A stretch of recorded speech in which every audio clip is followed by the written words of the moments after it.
Perfecto. Muy bien, pues bueno, me sumo a la bienvenida. Gracias por vuestra asistencia a este webinar. Nosotros hace ya muchísimos años que nos dedicamos al entrenamiento de manera específica a corredores de montaña, corredores también de asfalto, pero tanto mi compañero Dani como yo somos corredores de montaña y por lo tanto, aparte de la formación académica en nutrición, en entrenamiento, en preparadores físicos, pues tenemos toda nuestra experiencia personal. Este mismo fin de semana pasado participamos los dos en un maratón de montaña con algunos errores nutricionales importantes, ¿vale? De aquí aprendemos siempre, pero la verdad es que llevamos mucho tiempo detrás del mundo de la formación, nos encanta compartir y bueno, pues hoy vamos a compartir con vosotros, pues bueno, estas tres claves que en realidad serían muchas más, ¿eh? Siempre buscamos un título pues bueno, que pueda resumir un poco en 1 hora 30, ya que nosotros tenemos formaciones de muchas horas en formación específica, en nutrición, en running y trail running, pero en 1 hora media, 1 hora y media, 1 hora 40 vamos a tener que simplificar. Entonces, vamos a empezar sin mayor dilación. Vamos a hablar de estas tres claves de la nutrición en carrera. Y nos referimos principalmente a en carrera. No vamos a hablar de otros ámbitos relacionados con la nutrición en el corredor, porque si vemos, por ejemplo, en esta siguiente diapositiva, ¿vale? Los ámbitos, ¿vale?, en los cuales podemos ir gestionando la nutrición deportiva aplicada al trail y al running en general son enormes, ¿vale? Nos vamos a centrar en esta franja central que veis en el centro de la diapositiva, el periodo competitivo. Que no es precisamente, probablemente es el más importante, ¿vale? Desde el punto de vista de la valoración de resultados, ¿no? El llevar todo un año entrenando, ir a la competición y que me vaya mal, pues porque no sé qué comer, tomo geles, no tomo geles, me hidrato, bebo Isostar, no bebo Isostar, puedo beber cualquier cosa, como gominolas, hago una precarga de hidratos, realmente tengo que hacer una precarga de hidratos.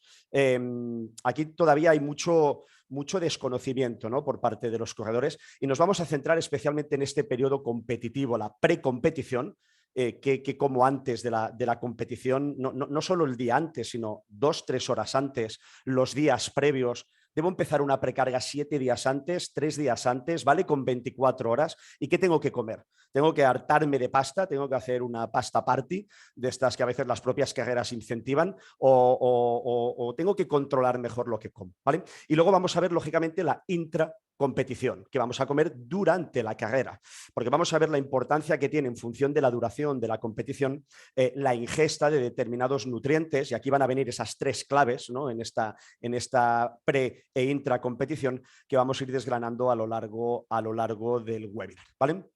Pero lógicamente el entorno o la función del nutricionista deportivo, especializado en este caso en running o trail, tiene muchos más ámbitos. Por ejemplo, el periodo post-competición, un periodo habitualmente obviado y poco valorado, pero que depende de cómo se gestione, va a permitir una pronta recuperación de ese atleta, pues por ejemplo, para seguir entrenando 3-4 días después de haber competido.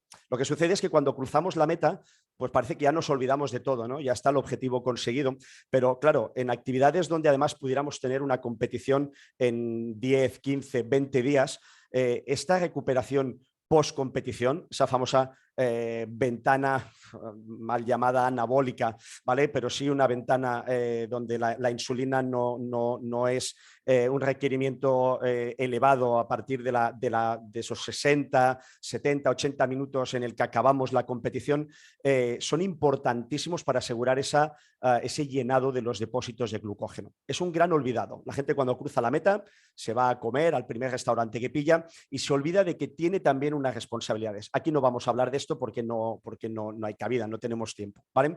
Y luego hay otros momentos muy importantes relacionados con la nutrición, que es este periodo de entrenamiento que vemos en la parte de arriba, ¿vale? Que haría referencia a todas las estrategias nutricionales que deberíamos seguir con nuestros corredores o con nosotros mismos, si sois corredores aficionados, durante todo el año. Al final la carrera representa un día puntual o 4 días puntuales a lo largo del año, pero ¿qué pasa los 360 y pico días restantes? Por ejemplo, la nutrición es importantísima en el control antropométrico y la composición corporal del atleta, ¿vale? Vemos a muchos corredores pasados de peso o en normopeso, pero con una composición corporal no adecuada, ¿vale? Donde los porcentajes de tejido graso son demasiado elevados como por ejemplo para optimizar, ¿vale? Pues el rendimiento. Hay que recordar que el tejido adiposo, la grasa en general, sea visceral o sea adiposa, la grasa en general pues no genera movimiento, ¿vale? No es musculatura, no tiene las funciones del músculo a la hora de generar movimiento, de generar esa función de generar energía a partir de la glucosa, etcétera, etcétera. Y es un lastre, ¿vale? Por lo tanto, es un tema importante.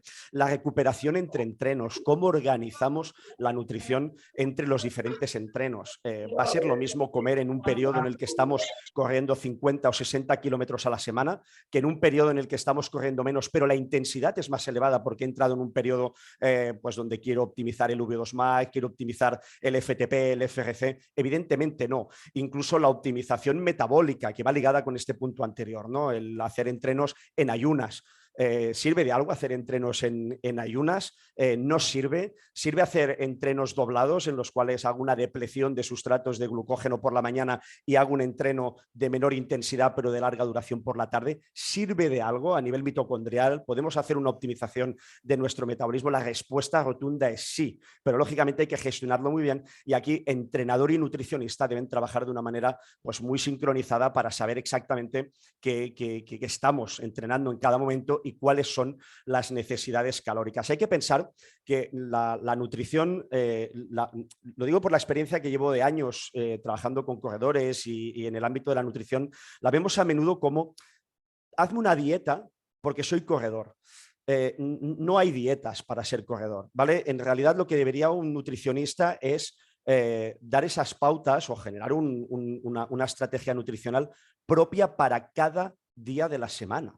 Es decir, una dieta de lunes a domingo exactamente igual no tiene ningún sentido, porque no va a ser igual el domingo que hago una tirada de 5 horas o de 3 horas o de 2, ¿vale? Aquí cada uno a su nivel, ¿vale? Que el día que descanso. O sea, necesito el mismo balance calórico. ¿Cómo concentro los nutrientes, proteínas, carbohidratos antes, después del entreno? ¿Sirven de algo los pre-workouts? ¿Vale? Todo ese tipo de trabajo, ¿vale? Es súper importante y es una función básica del nutricionista deportivo que lógicamente en la sesión de hoy pues no vamos a poder ver. Y en última instancia vemos el entrenamiento intestinal. De la misma manera que el cuerpo se va adaptando a las diferentes necesidades en base al entrenamiento, es decir, vamos subiendo el nivel de estrés, vamos subiendo el volumen, vamos subiendo la intensidad, controlamos la densidad intrasesión, intersemanas, ¿vale? El intestino y el estómago también son entrenables. Es más, no son entrenables, deberíamos entrenarlos y muy pocos corredores entrenan su intestino o su estómago para luego durante la competición poder ingerir las cantidades que vamos a ver después pues, de agua, de glucosa, de fructosa, ¿vale? Es decir, hacemos entrenos en ayunas, hacemos entrenos donde tiramos como camellos sin necesidad de beber agua, pero luego, como el nutricionista me ha pasado una rutinita, ¿vale? Para hacer el día de la competición en la que tengo que tomar tantos gramos de carbohidrato por hora con tanta agua, lo hago el día de la competición y tengo pues, problemas gastrointestinales importantes. Y ahí, pues bueno, aparece una de las causas que vamos a ver a continuación, que son pues bueno, los problemas digestivos. Seguramente la mayoría de los que me estáis escuchando ahora habéis tenido problemas digestivos o problemas de carácter gastrointestinal durante vuestras competencias, ¿vale? Estoy seguro de que muy poca gente no habrá tenido este tipo de problemas. Yo me incluyo en ellos, ¿vale? De hecho, los problemas digestivos o alteraciones a nivel gastrointestinal son una de las mayores causas de preocupación o de problema en los atletas en deportes de resistencia en general. Aquí podríamos añadir triatlón, ciclismo, ¿vale? Pero vamos a hablar principalmente de running y trail. Hay estudios, y no solo uno o dos, sino bastantes estudios que concluyen en esta horquilla entre el 30 y el 70% de atletas que suelen presentar de media problemas gastrointestinales durante el ejercicio de fondo. Esto es una pandemia, ¿vale? Entendida, vale, perdonadme la broma, ¿vale? Pero un 30 o un 70% de los corredores que participan en un maratón o en una carrera de ultradistancia o en cualquier carrera popular presentando problemas digestivos es algo como para hacérnoslo mirar. Incluso a menudo asociamos problemas como el muro del maratón, los que seáis más del ámbito del asfalto, ¿vale? Y el famoso muro del maratón, kilómetro 30, kilómetro 32, ¿vale? El muro... bueno, el muro en realidad no existe. Perdonadme que os lo diga de esta manera, el muro como tal no existe. Lo que no existe tampoco es una estrategia nutricional adecuada y por eso aparecen esas sensaciones de muro, de pájara, de fatiga neuromuscular, porque evidentemente probablemente lo que sucede es que no hay un entreno adecuado o los ritmos de la primera parte de la carrera no han sido los adecuados para que cuando llegamos a ese último cuarto de carrera, lógicamente, lleguemos con esa energía, ¿vale? Por lo tanto, este tipo de problemas gastrointestinales lo que nos encontramos es que en general acaban incidiendo en un mal rendimiento. No hay otra, es decir, cuando uno está corriendo, se encuentra bien, va mirando el reloj, ¿no? En el caso del asfalto, que corréis más por ritmo, ¿no? En montaña el ritmo apenas lo miramos, ¿vale? Pero voy allí a 4:30, voy a 4 y pico, y de repente empiezo a tener esos problemas gastrointestinales, ganas de vomitar, diarrea, gases, flatulencias, disconfort intestinal, es evidente que el rendimiento se va al garete, ¿vale? Ya no puedo correr a esa misma intensidad, tengo que bajar el ritmo, ¿vale? E incluso en muchos casos, lamentablemente, nos incapacita para terminar la carrera. Había estadísticas hechas en la Ultra Pirineu que explicaban que aproximadamente el 80-85% de los corredores que llegaban a meta, porque los que ya no llegaban porque habían abandonado en avituallamientos anteriores, lógicamente no entraban en la estadística, pero que entre el 85 y el 90% de los corredores que llegaban a meta llegaban con síntomas de deshidratación importantes. Importantes, luego veremos qué quiere decir, ¿vale? Porque vamos a ver que cuando durante la competición no ingerimos la cantidad de nutrientes adecuada o hemos hecho una precarga inadecuada y por lo tanto ya nos presentamos en la línea de salida con los depósitos medio vacíos o no llenos del todo, para que nos entendamos, pues no vamos a rendir lo suficiente, eso es de cajón. Pero el problema es que cuando la hidratación y el equilibrio electrolítico no es adecuado, más allá del rendimiento, podemos acabar llegando a un problema renal, ¿vale? A un problema de fallo renal y un problema de sobrecarga a nivel cardiovascular, renal, hepático, etcétera, etcétera, ¿vale? Por lo tanto, no es un juego, ¿vale? Cuando yo veo a la gente que va a carreras y no lleva una estrategia nutricional, más allá de decir, bueno, mira, pues haz lo que quieras, a ver si mejoras o no mejoras, en realidad lo que me preocupa es que acabe teniendo problemas a posteriori. Y hay que pensar que los problemas renales no avisan, ¿vale? Es decir, en el caso de que llegásemos a un fallo renal, lo tendríamos varios días después de haber competido, lógicamente dependiendo de la gravedad. Podría haber cosas que solo acabar ya tuviéramos una insuficiencia renal o nos pudiéramos encontrar con problemas graves, ¿vale? Pero lo habitual es que viene a ser como la hipertensión, ¿no? Que se conoce como el asesino silencioso porque no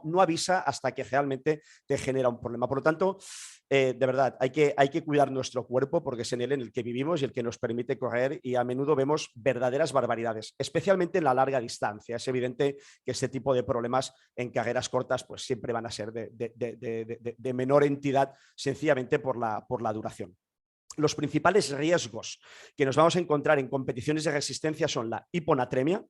Hiponatremia es una bajada de los niveles de sodio, ¿vale? Una pérdida excesiva de sodio a través del sudor, lo vamos a ver después. Por lo tanto, tenemos que centrar buena parte de nuestros esfuerzos en la homeostasis hídrica, en la recuperación de ese sodio. Hay más electrolitos, por supuesto, hay magnesio, hay potasio, hay calcio, pero, pero ese tipo de electrolitos, lo vamos a ver después, como el potasio, como el calcio, no se pierden a una velocidad tan elevada como sucede con el sodio, ¿vale? Ahí lo que podríamos tener es un déficit de partida. Mi dieta es pobre en sodio, es pobre en calcio, es pobre en potasio y por lo tanto el día de la carrera, claro que me pueden afectar. Pero durante la carrera no hay una pérdida bestia de este tipo de electrolitos, pero sí que lo hay del sodio.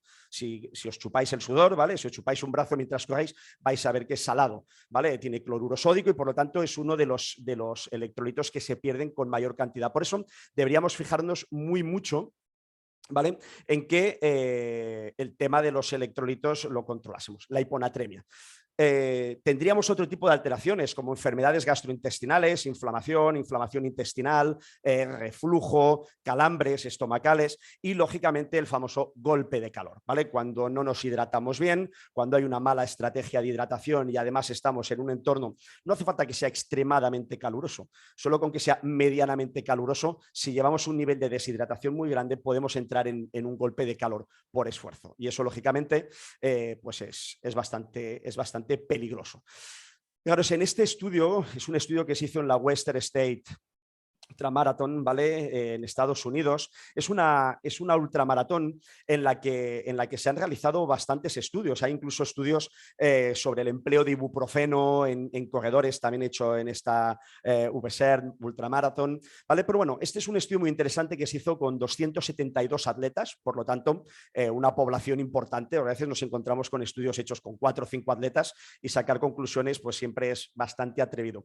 Pero en este estudio se tomó a 272 atletas, 56 mujeres, 216 hombres. Tenéis abajo la referencia del estudio por si alguien quiere ir a verlo y ver los detalles, pero a lo largo de toda la carrera se fueron controlando diferentes parámetros y a la izquierda tenéis los resultados. 272 atletas que presentaron síntomas gastrointestinales el 96%, 261 casos.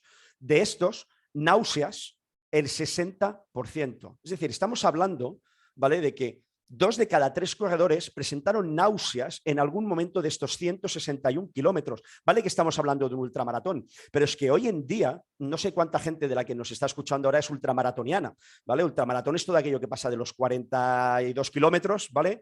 Ultramaratón, ¿no? Más allá del maratón, y es evidente que no va a ser lo mismo un ultramaratón de 60 que un ultramaratón de 350 como Tour de France, ¿vale? Pero no sé quién de aquí hace ultramaratón, pero es evidente que es una carrera muy dura, pero que el 60% presente náuseas tiene que darnos que pensar, ¿vale? Vómitos, es decir, ya llegar propiamente a esa expulsión de ese quimo, de ese producto del estómago, estamos hablando del 35%, 1 de cada 3.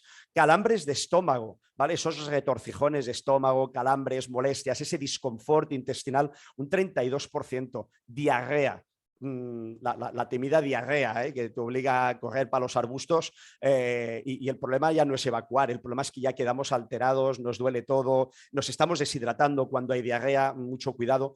El 22%, 1 de cada 4 corredores tuvo diarrea durante la competición. Y los casos ya más graves como la hemorragia gastrointestinal, un 1,5%. Por lo tanto, la nutrición y el entrenamiento intestinal deberían ser asignaturas que no son complementarias, no es yo entreno mucho, vemos a gente que entrena mucho y hace unos esfuerzos enormes, realmente envidiables, de salir a correr con frontal por la noche, de dejar a los niños acostados para poder salir a hacer su tirada de una horita, aquí por ejemplo en Barcelona, ¿no?, por Collserola o por cualquier otro monte que tengáis por ahí cerca con el frontal lloviendo, pero en cambio, ¿vale?, ese esfuerzo, esas 5 horas que se pega el domingo saliendo a entrenar, que representan un esfuerzo físico, mental, madrugón, etcétera, dejar a la familia, luego no se complementa con una buena estrategia nutricional que lo echa todo pues al traste, ¿vale? Por lo tanto, aquí tenemos un poco estos números y la pregunta sería, ¿por qué hay tanto problema gastrointestinal en el running, ¿no? ¿Por qué, por ejemplo, el ciclismo no presenta tantos problemas? Porque los tiene, ¿vale? Pero no a este nivel, ¿vale? Los datos son muchísimo más bajos. ¿Por qué otros deportes no presentan esta casuística relacionada con la problemática gastrointestinal? Pues por diversas razones. La primera es que correr, igual que el ciclismo iba a hablar del triatlón, pero bueno, el triatlón al final, quitado el segmento de natación, es ciclismo y es correr, ¿vale? Pero correr, como le sucede al ciclismo, como en la mayoría de deportes de resistencia, sucede una cosa: hay que comer durante la práctica deportiva.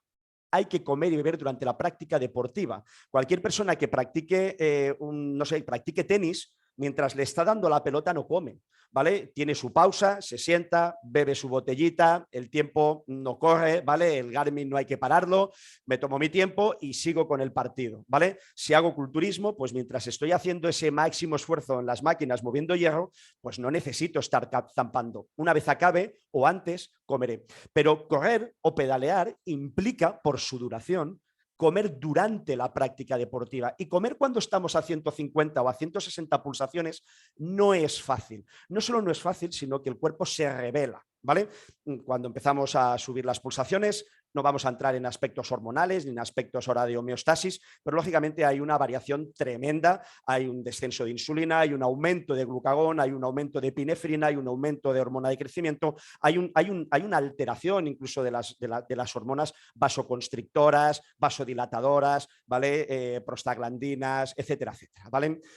Angiotensina, con lo cual, evidentemente, una de las cosas que sucede es que mientras yo estoy corriendo a 150 pulsaciones, que por ejemplo en mi caso pues representaría ir al 60-65% del VO2 max, pues mi cuerpo lo que menos le apetece es comer. Y yo lo obligo a comer porque mi entrenador me ha dicho que me tome un gel, que tengo que tomar maltodextrina, que me coma un bocadillo de chopper, ¿vale? Que hay en el habituallamiento, y ahí entran parte de los problemas, ¿vale? Lógicamente, dentro de las causas que nos van a generar toda esta problemática, tenemos por un lado las causas mecánicas. Saltos y rebotes, ¿vale? Correr implica salto y rebote. Esto es algo que nos diferencia bastante del ciclismo. En el ciclismo también tiene sus dificultades, ¿vale? Pero no hay estos saltos y rebotes a no ser que estés practicando un mountain bike, ¿vale? O algún tipo pues eso, de carrera por terreno complicado, donde entonces obviamente también aparecen estos saltos y rebotes. Pero en el ciclismo en carretera, el ciclismo en ruta, el ciclismo que tendríamos, por ejemplo, en un triatlón, son segmentos de asfalto, ¿vale? Son momentos en los que aprovechando la propia inercia de la bici puedo beber sin necesidad de pararme. Pero yo lo digo muchas veces, como corredor, cuando estoy subiendo una montaña digo, uff, voy a 180 pulsaciones, ¿vale? No es un buen momento para correr. Pero ¿y cuando estoy bajando? Cuando estoy bajando es un buen momento para comer, tampoco lo es, ¿vale? Porque hay mayor daño excéntrico, tengo que estar muy concentrado, es fácil meter el pie en un agujero. Por lo tanto, seamos claros, cuando estamos corriendo no hay nunca un buen momento para correr, a no ser que me paren el habituallamiento. Y como no nos paramos, ¿vale? Más que para rellenar el soft, pues esto se complica bastante. Además, imaginaros al estómago pues dando saltos y rebotes como una coctelera, cosa que al ciclista encima de la bici no le sucede, ¿vale? Por lo tanto, las causas mecánicas son las que son. Las causas fisiológicas, el estrés, los nervios de la propia competición. Hay gente que te entrena el domingo, te hace una estrategia nutricional fantástica y el día de la carrera se va todo al garete porque no ha dormido, porque estoy nervioso. Yo siempre pongo el ejemplo, visualízate allí en la salida de la Ultra Pirineo a las 6 de la mañana, ¿vale? Con todo lo que te viene por delante, acojonado perdido, ¿vale? Y tú comiendo, ¿vale? Realmente el estrés es un limitador de la capacidad de comer. Cuando tenemos estrés, en general, el hambre decae. Hay a quien el estrés le produce todo lo contrario, ¿vale? Que es ansiedad. En cualquiera de los casos no sería buena. Y luego la menor irrigación sanguínea, que la vamos a ver luego en un gráfico porque es un aspecto muy importante. Estamos hablando de la menor irrigación sanguínea en la zona esplácnica, ¿vale? En la zona intestinal. Cuando empezamos a correr, cuando empezamos a hacer una actividad cardiovascular donde la intensidad empieza a aumentar, nos vamos a encontrar que hay un transporte de sangre, hay una migración de sangre de toda la zona intestinal y estomacal, que conocemos como zona esplácnica, ¿vale? ¿Hacia dónde? Hacia las extremidades, hacia las piernas. Necesitamos alimentar a las piernas, ¿vale? Que son donde están los músculos que están realizando principalmente esa actividad. Para eso el cuerpo se basa o se aprovecha del control de toda una serie de hormonas, ¿vale? Angiotensinas, aldosteronas, ¿vale? Prostaglandinas, que son vasoconstrictoras o vasodilatadoras, para regular el flujo de sangre hacia las zonas donde necesite ese plus de sangre. Bueno, pues la zona estomacal queda con un flujo de sangre reducido. Por lo tanto, mi entrenador o mi nutricionista me está pidiendo que coma durante la carrera, pero el hecho de estar corriendo a 100 y pico pulsaciones hace que el transporte de sangre, incluso de riego linfático, hacia la zona intestinal, que es donde se produce esa absorción de nutrientes, esté reducido. Por lo tanto, esa captación de nutrientes es bastante fastidiada.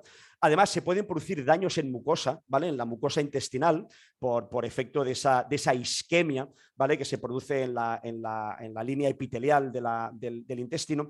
Y esto puede además producir alteraciones de la permeabilidad intestinal a corto, medio y largo plazo. Por eso pongo este símbolo de peligro. Aquí ya estaríamos hablando de problemas que van más allá del propio día de la competición. Hay que tener mucho cuidado. Y si luego tengo un rato, ¿vale? Y lo puedo explicar, hablaremos del ibuprofeno. porque está muy ligado con esta alteración de la permeabilidad y es algo que me sorprende sobremanera el abuso que hay de este antiinflamatorio, ¿vale? De estos AINES, como la aspirina, en el mundo del running. De hecho, hace unos meses buscando información encontraba que, por ejemplo, en la VSER, esta que hemos visto antes, porque son carreras en las que una cosa es lo que tú opines, otra cosa es lo que vemos en datos, ¿vale? Que se han hecho en estudios en carreras como Ultra Pirineo, que es una carrera que está también muy estudiada a nivel nutricional porque ha habido investigadores detrás, pero aproximadamente entre el 40 y el 45, 50%, depende del estudio que leas, de los corredores que participan en competiciones de larga distancia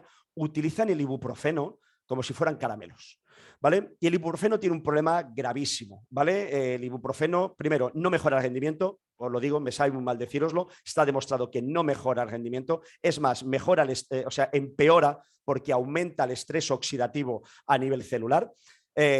Nos enmascara que tenemos un problema, que nos duele esa rodilla, que nos duele el pie, pero eso no es lo más grave, ¿vale? Lo más grave que tiene el ibuprofeno es que puede dañar la pared estomacal, por un problema de inhibición de las ciclooxigenasas, ¿vale? Que inhibe la producción de una hormona que es la prostaglandina, ¿vale? Que es protectora de la pared estomacal. Puede dañar la pared intestinal, por lo tanto, una alteración de la permeabilidad intestinal, pero hay todavía una situación mucho más grave, y es que esta inhibición de la prostaglandina, ¿vale? Que es una hormona vasodilatadora, ¿vale? Deja vía libre a hormonas vasoconstrictoras, como por ejemplo la angiotensina, ¿vale? Con lo cual, correr ya es una actividad que produce un aumento de la tensión arterial. Es natural, es una tensión, un aumento de la tensión aguda, ¿vale?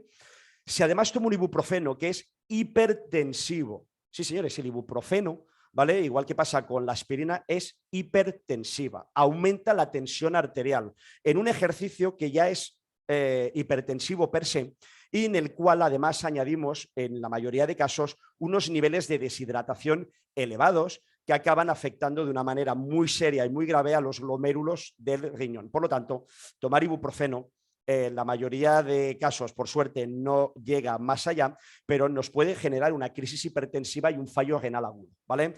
Y luego a largo plazo, daños en la pared del estómago y daños a nivel de esta alteración de la permeabilidad intestinal. Por lo tanto, no son inocuos. La gente toma, yo me he encontrado corredores que te piden un ibuprofeno a mitad de carrera y dicen, no llevo, ¿vale? Es que ya me he tomado 2 y no me hacen nada. Y piensas, es que te tendrías que retirar ya, ¿vale? Porque es igual, no tengo tiempo de explicártelo ahora, porque también estoy corriendo, pero es un problema, ¿vale? Luego tenemos las causas nutricionales que nos van a generar estos problemas gastrointestinales. Son principalmente la deshidratación y los fallos dietéticos. Una mala estrategia nutricional y una mala estrategia de hidratación va a producir que nuestra carrera sea un fail, ¿vale? Y se vaya al garete. Y entre las causas ambientales nos vamos a encontrar con el calor y con la humedad, ¿vale? El calor y la humedad van a perjudicar. Si ahora os preguntase, cuando hay calor y hay humedad, ¿tenéis más ganas de comer o menos? ¿Vale? La mayoría me responderíais menos. Evidentemente se me quitan las ganas de comer. Yo en verano quiero ensalada y en invierno pues quiero callos a la madrileña, ¿vale? No me des callos a la madrileña en verano porque con el calor que hace el hambre se inhibe. Por lo tanto, en carrera le sumamos las pulsaciones elevadas, la sudoración, el estrés, el reloj marcándome con el Pache Pro que voy tarde, ¿vale? Como vaya una carrera a la que yo tenía previsto que iba a haber 15, 16 grados y haga más calor de la cuenta, vamos a tener también problemas. Hay que entrenar en las condiciones de carrera siempre y cuando sea posible. Eso se lo explico mucho a mis corredores cuando, por ejemplo, están entrenando aquí, zona de Cataluña, febrero, marzo, para irse a una Transvulcania o para irse a una Transgran Canaria, que va a ser en mayo, que va a ser en abril, ¿vale? En las Islas Canarias, donde hay un cambio de temperatura y especialmente de humedad altísimo. Aquí todavía estamos entrenando con frío y se encuentran que cuando aterrizan y suben pues por allí para arriba, para el Roque, los muchachos, bueno, tienen un colapso, ¿vale? Por lo tanto, entrenar en las horas de calor del día puede ser interesante, entrenar en un entorno indoor en el que pueda simular las condiciones de calor podría llegar a ser interesante. Lógicamente, hay muchas más cosas que suelen fallar aparte de esto. En este webinar nos vamos a centrar en en los casos nutricionales, ¿vale? Es de lo que vamos a hablar. Estas 3 claves de la nutrición van a ir centrados a esto, a la deshidratación, y a los fallos dietéticos. Este gráfico viene a complementar un poco lo que os comentaba hace un rato, ¿vale? En el momento que se empieza una actividad física en el que hay una mayor demanda de oxígeno, de nutrientes, de retirada de metabolitos propios del metabolismo energético, va a haber un aumento del gasto cardíaco. Fijaros en este gráfico de aquí, en reposo. Cuando estamos en reposo, aproximadamente bombeamos unos 5 o 6 litros por minuto. ¿Vale? Persona de constitución normal, entre 5 y 6 litros por minuto es lo que bombea nuestro corazón. Y el reparto, ¿vale? El reparto de este gasto cardíaco es aproximadamente una cuarta parte, va a todo el entorno esplácnico, ¿vale? A toda la zona entérica, la zona intestinal, estómago, ¿vale? A poder, pues eso, dar alimento, oxigenar a esta zona. Fijaros la importancia que tiene todo este sistema gastrointestinal cuando estamos en reposo. Consume el 25% de todo el gasto cardíaco. 4 a 5% el corazón, etcétera, etcétera, ¿vale? Fijaros, el cerebro, el 15%, ¿vale? Y en el caso de la musculatura, que la tenemos aquí a la derecha, ¿vale? Ya en última instancia, del 15 al 20%. Pero fijaros el cambio brutal que sucede, ¿vale? Cuando pasamos a realizar un ejercicio, aquí lo llaman ejercicio pesado, un ejercicio de mayor intensidad, ¿vale? De entrada, este gasto cardíaco se puede multiplicar por 4, por 5 o por 6. Fijaros que hablamos de un gasto cardíaco de 25 litros minuto. 25 litros minuto, quiere decir que vuestro corazón bombea 25 litros de líquido, ¿vale? Eso son 5 garrafas de agua de esas de 5 litros cada minuto, para que veáis también la carga cardíaca y la carga a nivel arterial y a nivel, pues eso, de todo el sistema cardiovascular que se produce. Pero fijaros además en la redistribución de ese gasto cardíaco. Del 80 al 85% de ese gasto cardíaco se va al sistema muscular. Lógicamente, es en el que en ese momento me está demandando cuádriceps, isquios, glúteos, brazos, lógicamente en menor medida, pero toda la musculatura, lógicamente, espalda estabilizadora, pero vamos, gemelos, principalmente piernas, ¿vale? Fijaros qué está pasando con la zona gastrointestinal. Es decir, una zona a la que le vamos a pedir que coma, a la que le vamos a pedir que absorba el agua que voy a beber durante la competición, pero a la que le hemos producido una vasoconstricción esplácnica, ¿vale? Mediante ese control hormonal se produce una vasoconstricción de todas esas arterias que van a toda la zona esplácnica, porque lógicamente la necesito en otro sitio y el cuerpo dice, hombre, si estoy corriendo no estoy para comer, ¿no? Estamos huyendo de un león, estamos huyendo de un peligro, supongo que ahora no vamos a hacer un banquete. Ya, pero mi cuerpo no sabe que estoy compitiendo en la ultra no sé qué y que aparte de correr tengo que comer y que no voy a parar, ¿vale? Aquí aparecen parte de los problemas, ¿vale? Para eso es importante entrenar a nuestro cuerpo para ser capaz de ingerir alimentos, agua, electrolitos, etcétera, etcétera, durante la práctica competitiva, ¿vale?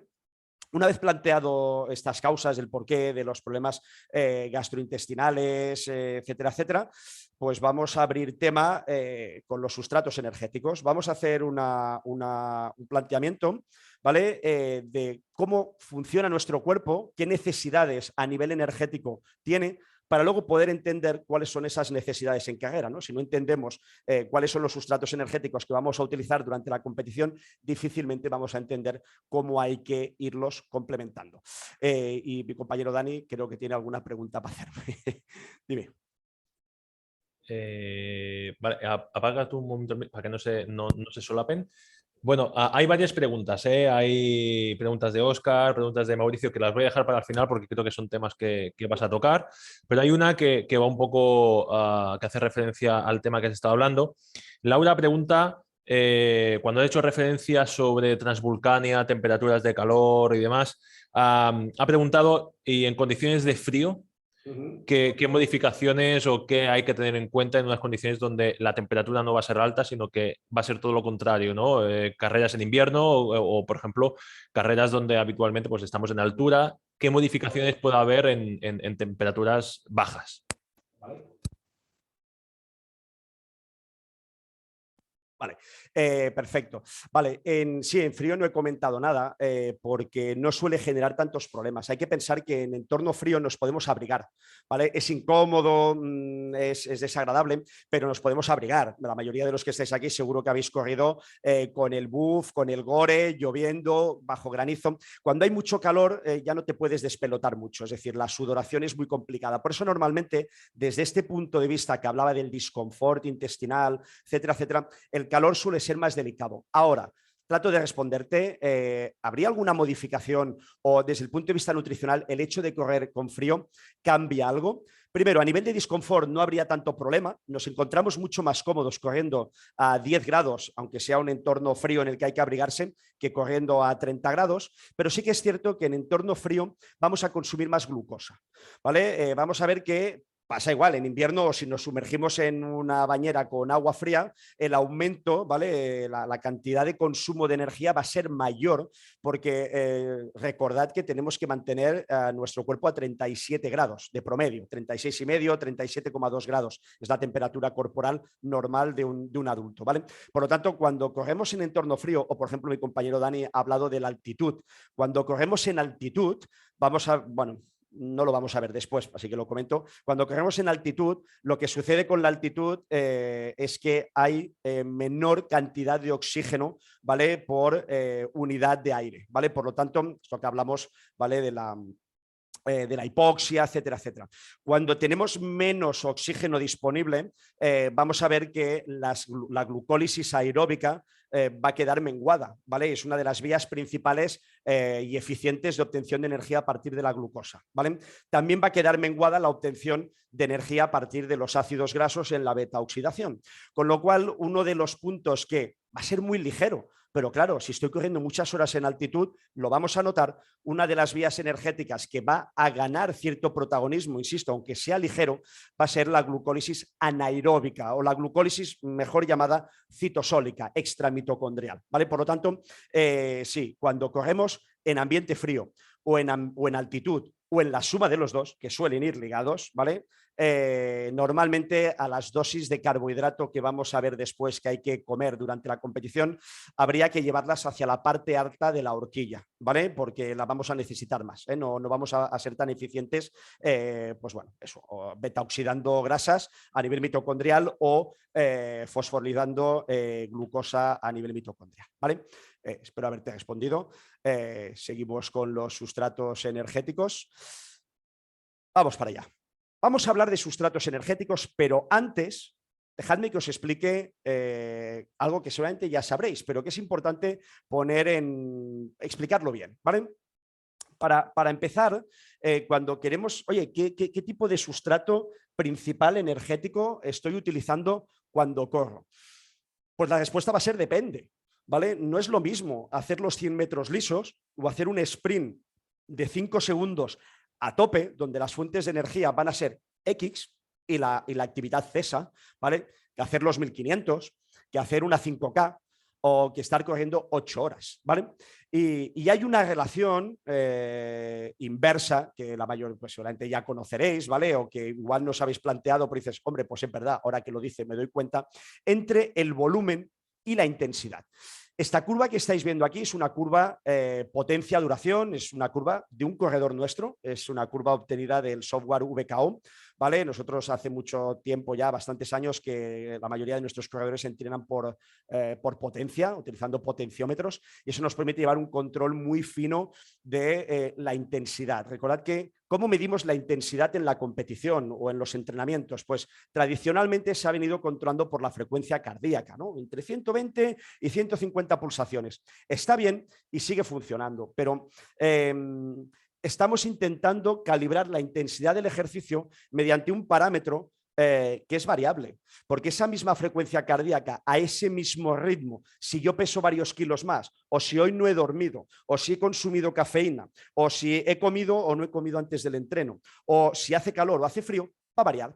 Por lo tanto, medir la intensidad con la frecuencia cardíaca es infinitamente mejor que no medirla con nada, pero es lo que llamamos carga interna.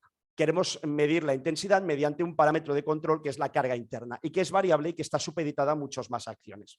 Por eso es más interesante medir la intensidad con la potencia, ¿vale? Con la potencia, con el ritmo, si estamos hablando de corredores en llano, pero en la montaña el ritmo tampoco nos sirve para controlar nada. Por lo tanto, esta curva que estáis viendo aquí es una curva potencia-duración, lo pone aquí arriba, ¿vale? La curva modelada de la potencia-duración, que es muy sencilla de entender. Si os fijáis, aquí abajo tenemos el tiempo de carrera, es decir, ¿cuánto tiempo voy a correr? 5 segundos, 20 segundos, 1 minuto 45 segundos, 8 minutos, ¿vale? Fijaros que es una escala logarítmica, ¿vale? Es una escala en la que, fijaros, 8 minutos ocupan más espacio que 7 horas, ¿vale? Sencillamente porque si no, los números pequeños no los podríamos ver, ¿vale? Es un gráfico en escala semilogarítmica. Y a la izquierda veis los vatios de potencia que puede desarrollar aquel corredor, ¿vale? Dándolo todo. ¿Vale? Para conseguir una curva potencia-duración como esta necesitamos muchos entrenos en la banda intensa, entrenos en la banda media, entrenos en la banda del tempo, entrenos en la banda del endurance, para al final acabar confeccionando una curva como esta. Una curva como la que estáis viendo en pantalla tiene los datos de los últimos 90 días de un corredor, ¿vale? Por lo tanto, es una curva bastante precisa. Si además en estos 90 días hay test o hay competiciones, pues todavía se afina más.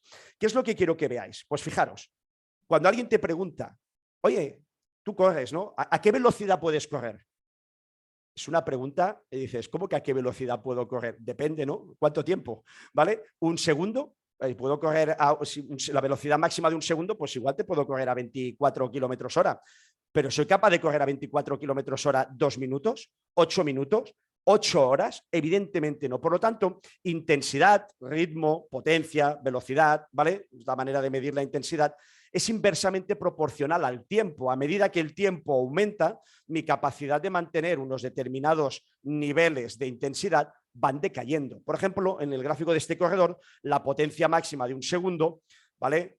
Pues está aquí, 650, 620 vatios aproximadamente en la curva real, en la curva modelada me da un pelín más, ¿vale? Pero ni caso. Pero claro, ¿qué potencia puede sostener este corredor durante 20 segundos continuados? Pues ya fijaros que ya cae a 480, 490. Y durante 8 minutos, 380, 390 y durante 3 horas. Vale, perdonad que no dibujé muy recto, la tableta no me da para mucho. 290 vatios, 280 vatios durante 3 horas, ¿vale? Eso es una curva de un corredor bastante potente, ¿eh? Es un corredor de los que hace top 10 en la mayoría de carreras en las que participa. Por si alguien trabaja por potencia y dice, joder, 300 vatios durante 3 horas, ¿vale? Sí, es un corredor de nivel alto, ¿vale? Pero fijaros la importancia que tiene. No va a ser lo mismo las necesidades nutricionales o las estrategias nutricionales si hago carreras que van a durar 20 minutos, como una 5K, ¿vale? Que si estoy haciendo una carrera que me va a durar 8 horas.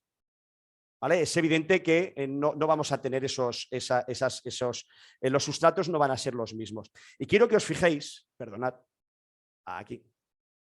Hemos puesto encima de esta curva el famoso continuum energético, que seguramente conocéis. Esta gráfica, los que seáis un poco, ya sea porque seáis nutricionistas, seáis entrenadores o porque sencillamente tenéis curiosidad en el mundo nutricional, la conoceréis. Es el famoso continuum energético que marca cómo a medida que en el eje de las X va aumentando, ¿vale? El tiempo, la duración del deporte que estoy practicando, ¿vale? Pues cuáles son los sustratos energéticos principales que voy a emplear. Por ejemplo, para esfuerzos muy cortos, esfuerzos menores a 3 segundos aproximadamente, la primera fuente de energía que me va a aportar ese sprint es el ATP directo que tenemos ahora mismo en células. Sabéis que el ATP es la moneda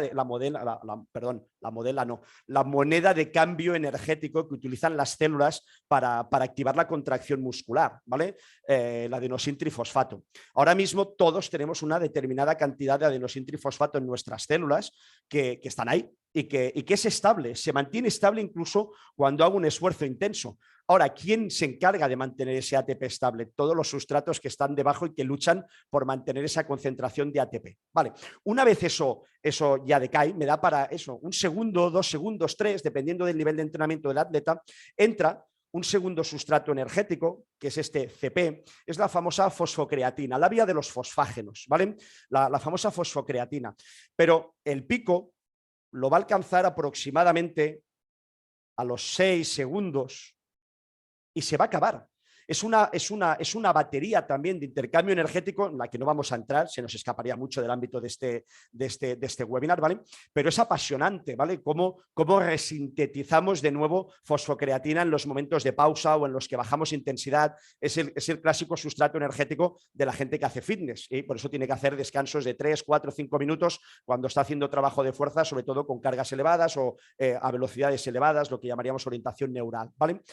Inmediatamente después, que en realidad ha empezado desde el principio, pero alcanza su pico aproximadamente a los 10, 15, 20 segundos, nos encontramos con la glucólisis anaeróbica. Vamos a hablar de glucólisis citosólica o glucólisis extramitocondrial, ¿vale? No se produce dentro de la mitocondria, que es la organela oxidativa del interior de las células y que no necesita de oxígeno. El problema, ¿vale?, es que a partir de una molécula de glucosa, por la vía de la glucólisis citosólica, es decir, sin necesidad de oxígeno, sin necesidad de introducir, ¿vale?, este sustrato dentro de la mitocondria y de aportar oxígeno, sino que la puedo quemar directamente en el plasmalema, ¿vale?, en el citosol, no, en el plasmalema no, que es la membrana, en el citosol de la célula, se obtienen aproximadamente 2 ATPs. Mientras que en la glucólisis aeróbica, ¿vale?, esta misma molécula de glucosa, en presencia de oxígeno y dentro de la mitocondria, produce 38 ATPs. Por lo tanto, esto es una medida también de emergencia. Tú quieres correr, estamos huyendo, ¿vale? Tengo que subir y tengo que trepar a un árbol porque viene un tigre, ¿vale? Pues venga, vamos a poner toda la carne en el asador, pero no tiene continuidad en el tiempo, no se puede mantener durante mucho tiempo. Por lo tanto, fijaros cómo la glucólisis aeróbica va a ir tomando protagonismo, ¿vale?, a estas intensidades, 1 minuto, 2 minutos, 3 minutos. Luego se va a seguir manteniendo, aunque baje, ¿vale?, aunque baje su representatividad. Y fijaros en esta línea roja que desde el segundo 1, no a partir de los 20 minutos, que es cuando te dicen, a partir de los 20 minutos es cuando se quema más grasa. Bueno, a partir del segundo 1, ¿vale?, empieza la combustión de ácidos grasos, de triglicéridos, ¿vale? Pero lógicamente sí que alcanza un pico, sencillamente porque la intensidad va a bajar, ¿vale? Y va a ser nuestra fuente principal de energía en aquellos ejercicios o en aquellas competiciones de larga duración. Pero quiero que nos quedemos con un concepto porque no quiero andar mucho aquí, tengo que progresar. Aunque finalmente, ¿vale?, en deportes donde la intensidad de la carrera extiende en torno del 40 al 50% del VO2 max, ¿vale?, en esa zona 2, zona 1 alta, zona 2, la zona del endurance alto o tempo, dependiendo de cuál sea la referencia de intensidad que toméis, las grasas van a ser una de las principales fuentes de energía, pero siempre, absolutamente siempre, voy a necesitar que haya glucosa en el sistema. Si no hay glucosa en mi cuerpo, ¿vale?, si mi cuerpo baja sus niveles de glucógeno, de glucosa sanguínea, de glucógeno hepático y de glucógeno muscular, voy a bajar la intensidad irreversiblemente porque mi cuerpo necesita glucosa para muchos procesos que no puede cubrir con grasas. Por lo tanto, si yo tuviera que correr a expensas de mis grasas, podría estar corriendo 8 días seguidos sin parar. Si me daría para mucho tiempo, pero en el momento en que me quedo sin glucosa, aproximadamente a partir de la hora y media, dependiendo de la intensidad de carrera, lógicamente, y de la precarga que haya hecho, voy a empezar a notar la clásica pájara, voy a notar una merma en mi rendimiento porque mi cerebro, mi sistema nervioso requiere de glucosa, ¿vale? Porque la contracción muscular requiere de glucosa, aunque haya grasa suficiente para mantener la chimenea encendida, ¿vale? Y ese es un concepto que nos tiene que quedar muy claro. Necesito glucosa sí o sí, de manera continuada. Y ahora vamos a añadir la siguiente premisa. ¿Cuáles son entonces mis reservas de glucosa? Si tan importante es, ¿cuáles son las reservas? ¿Cuál es la capacidad del cuerpo humano para almacenar glucosa? Pues lamento deciros que es muy bajita, ¿vale? Fijaros que estas serían las reservas energéticas en el cuerpo humano, una referencia, ¿vale?, genérica, va a variar en función de las personas, pero fijaros que entre el glucógeno muscular y el glucógeno hepático, que son los dos grandes reservorios de glucosa en el cuerpo, aproximadamente el 4% de toda la energía que tenéis almacenada en vuestro cuerpo está en forma de glucosa, mientras que el 96% lo tenemos en forma de ácidos grasos. ¿Vale? Tanto en el tejido adiposo como la propia grasa intramuscular, que no se debe confundir con la grasa visceral, ni con la grasa que tenemos a nivel orgánico, ¿vale? Que se puede infiltrar en el hígado. No, no, no. Grasa visceral es algo muy negativo. La grasa intramuscular es una adaptación de los corredores de resistencia en la cual pequeñas gotas lipídicas, ¿vale? Quedan dentro de todo lo que son las miofibrillas para estar a disposición de las mitocondrias cuando lo necesiten. Es una grasa buena, para que nos entendamos, ¿vale? Claro, blanco y en botella. Necesito glucosa durante la competición y resulta que tengo unas reservas miserables, ¿vale? Y que no me van a dar para más de una hora si la intensidad es elevada, para 2 horas si la intensidad es relativamente baja, pero a partir de aquí, ¿vale? O he comido, o he hecho una buena precarga, o voy a tener un problema, voy a empezar a notar esa caída que a mí me hace mucha gracia porque la gente te suele decir, caray, con lo bien que iba, hasta la hora 2 iba muy bien, ya claro, en realidad no ibas bien, ¿vale? No estabas siguiendo una buena estrategia, vivías de renta, ¿vale? Pero no has hecho el trabajo que tocaba para poder ir manteniendo ese aporte de energía. Pero además sucede otra cosa muy importante. Aquí tenéis un poco un resumen, ¿vale? Veis en este gráfico cuáles son las reservas de energía en el cuerpo, ya lo veis, ¿vale? La grasa del tejido adiposo representa todo este color azul clarito, la grasa del músculo, esa grasa intramuscular sería esta zona verde que estáis viendo aquí, ¿vale? Los ácidos grasos y triglicéridos en el plasma sanguíneo, ¿vale? Sería esta línea pequeñita y a partir de aquí nos queda glucógeno muscular, el glucógeno hepático, ¿vale? La glucosa que hay en los fluidos, que es muy poquita, es que ni se ve, pueden representar toda la glucosa que tenéis ahora mismo en sangre, no debe llegar a 4 o 5 gramos, ¿vale? La fosfocreatina y el ATP. Por lo tanto, fijaros, yo lo he representado con estos bidones porque creo que ayuda mucho no solamente a ver la cantidad, quiero que os fijéis en un pequeño detalle, en el grifo. Tenemos un siguiente problema que es importante comprender para ver lo que pasa, ¿vale? Cuando estamos corriendo y notamos esa merma de energía. Las grasas representan el enorme depósito, ¿vale? De energía es enorme, es gigante. Insisto, una persona que tuviera un 10% de grasa corporal, que estamos hablando de una persona a la que se le marcarían los abdominales, una persona definida, podría estar corriendo 5 o 6 días sin problema, quemando todos sus depósitos de grasa, sin parar las 24 horas. Lógicamente sabemos que eso no va a pasar. ¿Por qué? Porque somos dependientes de este depósito pequeñito de glucosa, que lamentablemente es muy pequeñito, ¿vale? Pero que si no lo hay, las grasas tampoco se oxidan adecuadamente. Pero ahora fijaros un detalle. El gran depósito de grasas tiene un grifo de salida pequeñito.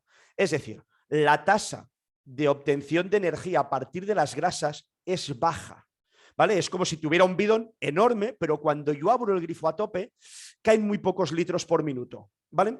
Por contra, la glucosa es un bidón pequeñito. Ahora vamos a ver de qué cantidad estamos hablando, pero su grifo es mucho más grande. Por eso, en momentos de alta intensidad, aun y cuando yo tenga muchas grasas, el grifo del que voy a tirar va a ser el de la glucosa, porque ¿qué es lo que prevalece? ¿Las reservas o la velocidad a la que soy capaz de producir energía? Pues la velocidad a la que soy capaz de producir energía. Me voy al grifo gordo, aunque sé que el depósito se va a vaciar rápido. Fijaros en el caso de la fosfocreatina, ¿vale? Que nos daba para esos 6, 7, 8 segundos de altísima intensidad.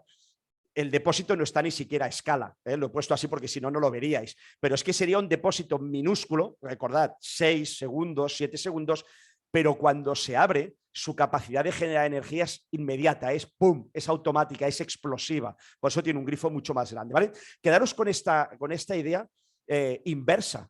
Mucho volumen con grifo pequeñito, poco volumen con grifo grande. Esto, evidentemente, a nivel metabólico tiene unas explicaciones. Pensad que 1 gramo de glucosa, ¿vale? Tiene 4 kilocalorías, mientras que 1 gramo de grasa, ¿vale? Tiene unas 9 kilocalorías. Pero lo más importante, ¿vale? Es que 1 gramo de glucosa, que tiene 4 kilocalorías, para almacenarse en el músculo no lo hace de manera directa, lo hace en forma de glucógeno.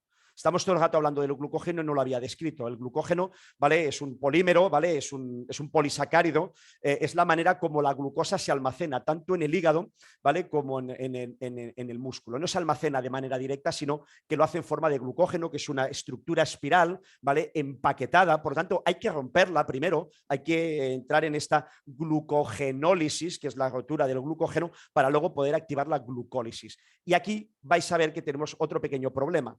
Cada gramo de glucosa se almacena, ¿vale? Un gramo de glucosa se almacena con 3 gramos, son 2,87, ¿vale? Pero 3 gramos de agua para producir 4 gramos de glucógeno.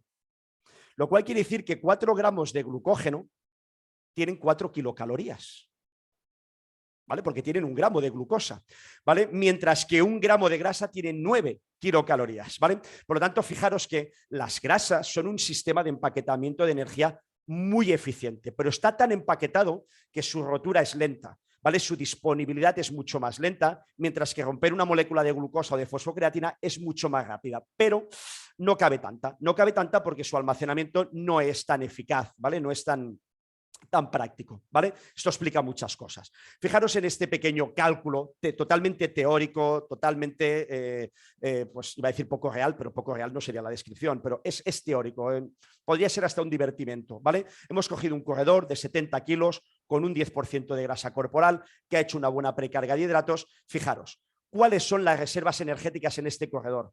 Pues las reservas de glucosa van a ser aproximadamente unos 150-160 gramos de glucosa en el hígado, ¿vale? Esta glucosa hepática, aproximadamente unos 350 gramos de glucosa a nivel muscular, lo que nos va a dar aproximadamente medio kilo, 500, 600 gramos de glucosa en un atleta bien entrenado, ¿vale? Eso multiplicado por 4 kilocalorías nos va a dar una reserva energética, perdonad, tengo el boli al revés, una reserva energética de unas 2.000 kilocalorías en forma de glucosa.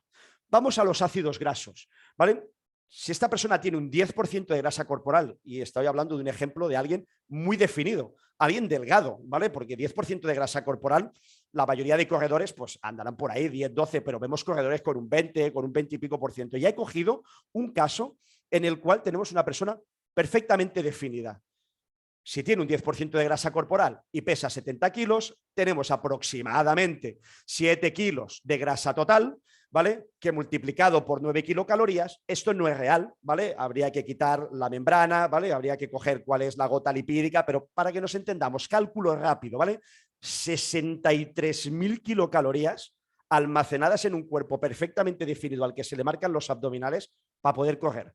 Si correr aproximadamente en una carrera de ultradistancia consume 500, 600 kilocalorías por hora, ¿vale? Lógicamente, si corro más velocidad, pues 800, 700 kilocalorías, pero quedémonos con ese valor medio, ya podéis dividir cuántas horas podría estar corriendo sin parar a expensas de las grasas. Lamentablemente, en el momento en que esto empiece a fallar, todo lo demás se va al garete. Ahora vamos a ver por qué, ¿vale? Y a nivel de proteínas, pues aquí tenéis un cálculo, ¿vale? Aproximadamente el 40% del peso de un atleta es masa muscular. Si consumiéramos todas nuestras proteínas, pues fijaros el gran reservorio de energía que tenemos a nivel proteico. Lógicamente, mientras corremos, vamos a intentar no utilizarlo, vamos a intentar no catabolizar, pero cuando alguien entra en huelga de hambre, cuando alguien se pierde por ahí y puede estar semanas sin comer, es precisamente gracias a esto de aquí, ¿vale? Simplemente para que entendamos un poco la escala, la dimensión de estas reservas. Por lo tanto, resumiendo, blanco y en botella, necesitamos glucosa sí o sí para todo, aun y cuando tengo otro sustrato de energía, este no va a funcionar si no hay glucosa, y las reservas de glucosa en nuestro cuerpo, aun y haciendo bien las cosas, ahora vamos a ver cómo se hacen bien, siempre van a ser bajas. Ya podéis empezar a imaginaros cuáles son los 3 pilares del rendimiento en competición. Uno de ellos va a ser el aseguramiento de glucosa de manera continua durante toda la carrera. Por eso tenemos las maltodextrinas, las isotónicas, los geles, las gominolas, etcétera, etcétera. ¿Vale? Bueno, vamos a hablar de los 3 pilares de rendimiento. No sé si hay alguna pregunta ahora, Dani. ¿Quieres que siga? ¿Sí? Pues paro el micro. Bueno, hay varias preguntas y demás. A Teo ya le he contestado. Preguntaba un poco si los corredores delgados deberían de consumir más grasas esenciales durante la carrera. Y hemos dicho de que obviamente la ingesta de grasas durante la carrera pues no sería lo más recomendable. Sí que se puede hacer una estrategia, como le he dicho, Una estrategia donde buscamos mejorar la flexibilidad metabólica lejos de la carrera, obviamente para no perder las adaptaciones en la oxidación de carbohidrato, ¿no? Que el carbohidrato es sinónimo de rendimiento, ¿vale? No vayamos ahora a comer muchas grasas esenciales cerca de la competición, porque hay muchos estudios y demás que han evidenciado en keniatas como hacer una dieta keto y demás, donde reducen mucho la ingesta de glucosa, pues los cambios de ritmo y la intensidad de esos cambios de ritmo obviamente duraban menos y eran de menor intensidad, ¿no? Entonces, no caemos en ese error. Y hay una pregunta que creo que ya has contestado ahora al final. Carolina preguntaba, ¿qué alimentos se pueden utilizar para obtener glucosa? Y obviamente aumentar ese almacenaje de glucógeno tanto muscular, importantísimo, el hepático obviamente, pero el muscular sobre todo. ¿Qué alimentos? Yo he visto que has estado hablando también de maltodextrina, de isotónico. No sé si podías dar algún ejemplo, ¿vale? Tengo algunas preguntas también de Mauricio Oscar que van un poquito por esa línea, lo dejaremos un poquito para el final, pero no sé si quieres comentar alguna cosa o con esas ya hay más que suficiente. Sí, bueno, de hecho ahora cuando entremos en los 3 pilares de alimento vamos a ver qué alimentos se pueden comer en carrera, incluso en una precarga. Lógicamente, vamos, primero estábamos centrando para que se entienda, porque yo creo que cuando el corredor entiende qué está pasando en su cuerpo, va a ser mucho más fácil que no obvie tomarse ese gel cuando toca, ¿no? O esa gominola, ¿no? Hasta que no aparece la pájara, realmente nos parece que lo aguantamos todo y la realidad es que luego nos damos cuenta que no llegaba, ¿vale? Muy bien, vamos a ver los tres pilares, ¿vale? Nutricionales de rendimiento en competición, los hemos resumido aquí. Lógicamente hay muchos más puntos, no vamos a hablar de suplementación, no vamos a hablar de ayudas ergonutricionales. Sé que mucha gente estará ahí pendiente a ver de que acabe el webinar para preguntar sobre la cafeína, sobre la betalanina, ¿vale? No se escapa del alcance de este webinar. Pero los 3 pilares nutricionales en el rendimiento de competición los podemos resumir en estos 3. La primera, asegurar, como hemos estado viendo a lo largo de toda esta primera parte del webinar, la disponibilidad de carbohidratos. Y ahora veremos de qué manera. Asegurar la disponibilidad de carbohidratos implica llegar a la carrera con los depósitos llenos e implica que durante la carrera vayamos cubriendo el vaciado de esos depósitos, ¿vale? Ahora veremos cuáles son estas estrategias. Muy importante, la homeostasis hídrica, el balance hídrico, la hidratación. ¿Vale? La hidratación incorrecta nos puede llevar a problemas renales, como hemos comentado antes, muy importantes, ¿vale? Lógicamente a una merma del rendimiento, pero también a problemas de salud que no deberíamos obviar, ¿vale? Y que a menudo se obvian incluso por las propias organizaciones de las carreras. Y lamento decirlo, pero nos encontramos carreras en las que se pone un habituallamiento cada 20 kilómetros. Eso, el planteamiento ya está muy mal. No vale con decir en la organización que es en autosuficiencia y que te espabiles, ¿vale? Sino que creo que aquí también debería haber nutricionistas en las organizaciones de competición, ¿vale? También nos encontramos muchas veces en los habituallamientos alimentos que no son adecuados, ¿vale? Para los corredores, pero bueno, ya sabemos que muchas veces, pues bueno, se hacen con la mejor voluntad posible, pero detrás no hay profesionales de la nutrición que asesoren o se compran alimentos por su economía, ¿vale? Y no se ponen alimentos que igual serían mucho más interesantes en carrera. Como decía, nos encontramos embutidos y en cambio echamos en falta, por ejemplo, pues membrillo o otros alimentos que aparte de aportar carbohidratos son astringentes y que pueden ayudar a frenar, por ejemplo, una diarrea. ¿Por qué no me lo encuentro en un hábito de alimento y me tengo que encontrar patatas fritas? ¿Vale? Pero bueno, eso sería otro debate. Y el tercer pilar, ¿vale? Es la homeostasis electrolítica, ¿vale? El control de electrolitos, que en realidad, ¿vale? Va ligado con este de aquí. ¿Vale? En este caso vamos a ver que la hidratación no la vamos a hacer meramente con agua, el agua es un elemento importante, pero que va a tener que ir acompañada de esa recuperación electrolítica. Y es que hay casos, podéis buscarlo por ahí, había una noticia, muere un triatleta en el triatlón de Frankfurt, creo que es de hace 5 años, por hidratarse solo con agua. ¿Vale? La hidratación solo con agua puede acabar generando una hiponatremia por dilución, ¿vale? Ahora vamos a hablar un poco de estos 3 puntos porque marcan el rendimiento, pero marcan también un aspecto importante a nivel de salud renal. Y una cosa muy importante, que es este cuadro negro que tenéis aquí abajo. Solo y únicamente solo, cuando seamos capaces de asegurar y controlar estos 3 pilares básicos, podemos empezar a plantearnos la posibilidad del empleo de ayudas ergonutricionales. Vemos a gente que no es capaz de tomar la dosis mínima de carbohidratos por hora, pero eso sí, preguntadle sobre cafeína, sobre taurina, sobre betalanina o sobre productos especiales que mejoran el rendimiento, ¿vale? Sobre citrulina, malato y sobre historias varias, pero eso sí, no bebe bien, no toma sales suficientes, no come carbohidratos, pero va hasta arriba de todo tipo de suplementos, porque estamos buscando muchas veces en estos productos químicos que son fáciles de tomar, algo que no somos capaces de haber entrenado previamente, como la ingesta de carbohidratos durante la competición o llevar una correcta hidratación. Pues vamos a empezar a verlos con un poquito de detalle. Punto 1, el almacenaje y la disponibilidad de carbohidratos. ¿Cómo la aseguramos durante la competición? Bueno, pues este punto 1, el aseguramiento de estas reservas, ¿vale? Y de la disponibilidad de glucosa, la vamos a afrontar desde 2 puntos diferentes respecto a la competición. Por un lado, la famosa precarga de hidratos, ¿vale? Lo que es la precarga de carbohidratos previo a la competición. ¿Qué importancia tienen? Pues tienen una importancia capital, mucho más de lo que pueda parecer. ¿Por qué? Porque hemos visto que ingerir durante la competición va a ser difícil.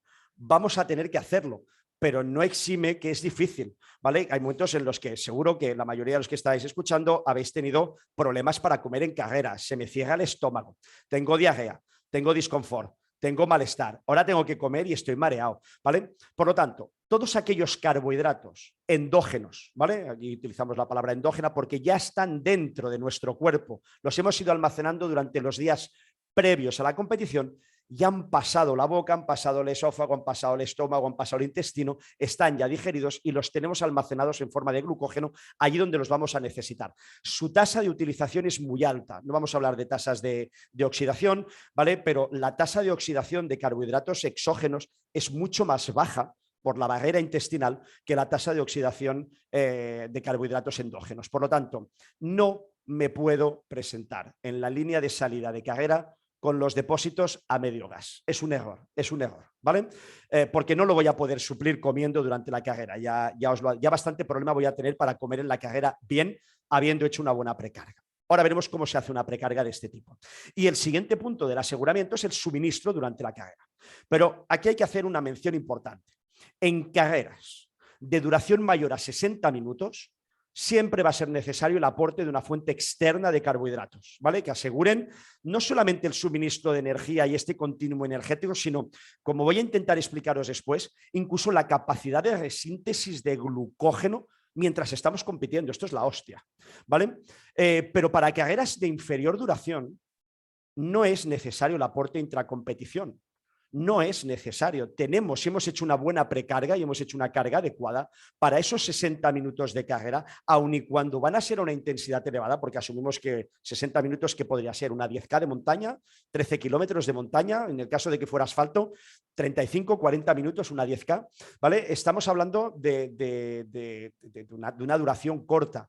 En estos casos no se recomienda, ¿vale? Ya no es tanto no es necesario, es que se recomienda no ingerir alimentos durante la carrera, porque la intensidad es tan alta que la digestión de esos carbohidratos suele producir más problemas que beneficios. Y además no es necesario. A mí siempre me río porque cuando voy a hacer algo, no soy de asfalto, ¿vale? Pero cuando he ido a hacer una típica 10K, ¿no? Una cursa dels bombers, una Gemboen, una cursa de este tipo, porque a veces me sirve para calibrar el potenciómetro y demás, te encuentras a gente en el kilómetro 8 tomándose un gel y piensas, alma de cántaro.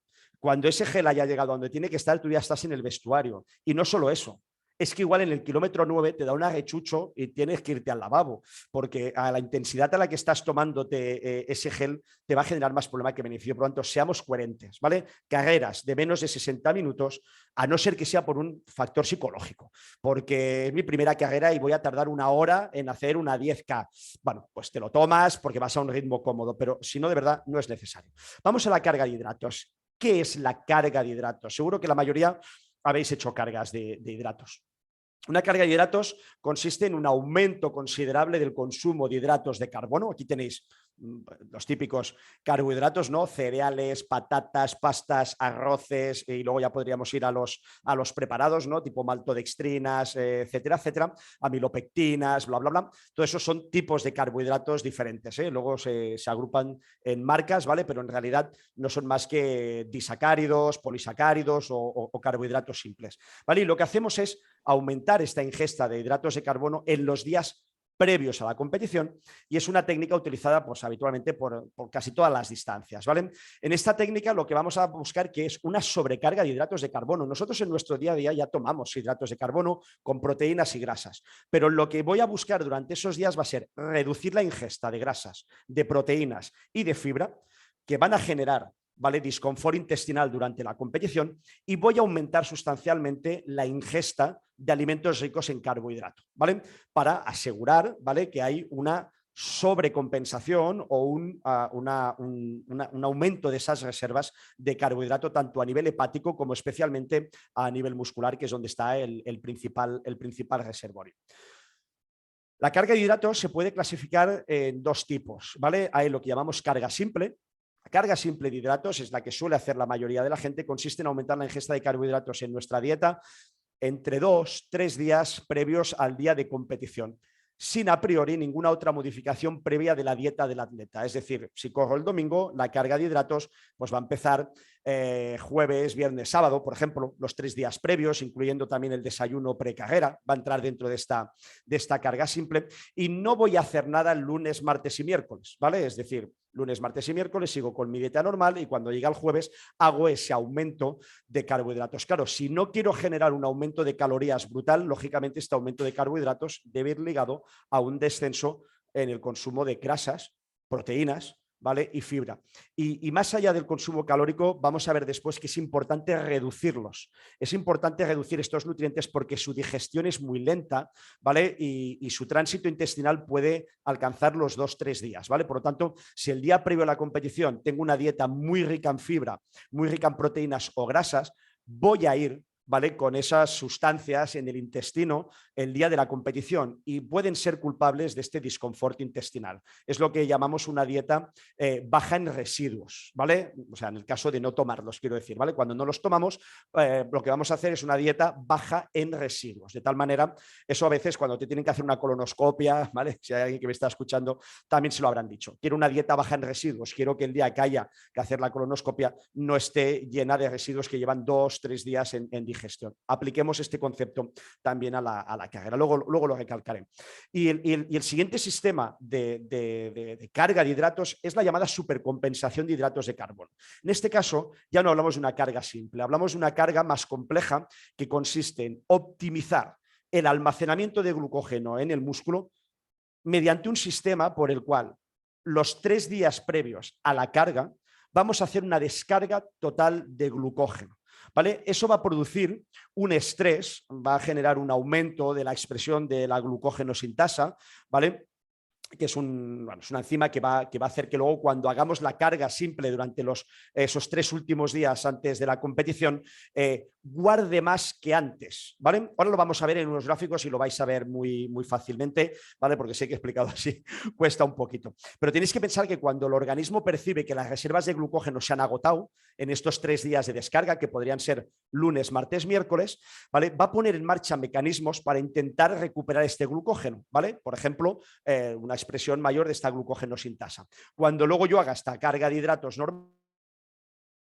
con más ansia, ¿vale? Para que nos quede un poco el concepto comprensible a todos. De tal manera que voy a acabar que si yo empecé con estas reservas de hidrato, imaginar, esto es un gráfico, ¿vale?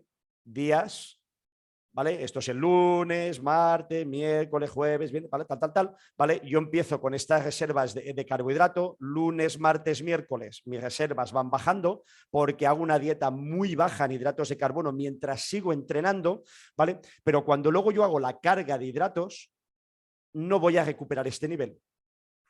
Me voy a poner aquí, ¿vale? Por lo tanto, hago una supercompensación, ¿vale? Si yo vengo con una dieta normal y hago una carga simple, lo que va a suceder es aproximadamente esto de aquí. Va a haber una mejora, pero no va a ser tan fuerte como cuando hacemos una supercompensación. Ahora, no es oro todo lo que reluce, ¿vale? Debería todo el mundo, entonces, Carlos, con lo que me estás explicando, hacer una descarga de hidratos, es decir, hacer una descarga y carga de hidratos compleja. Las cargas simples no sirven.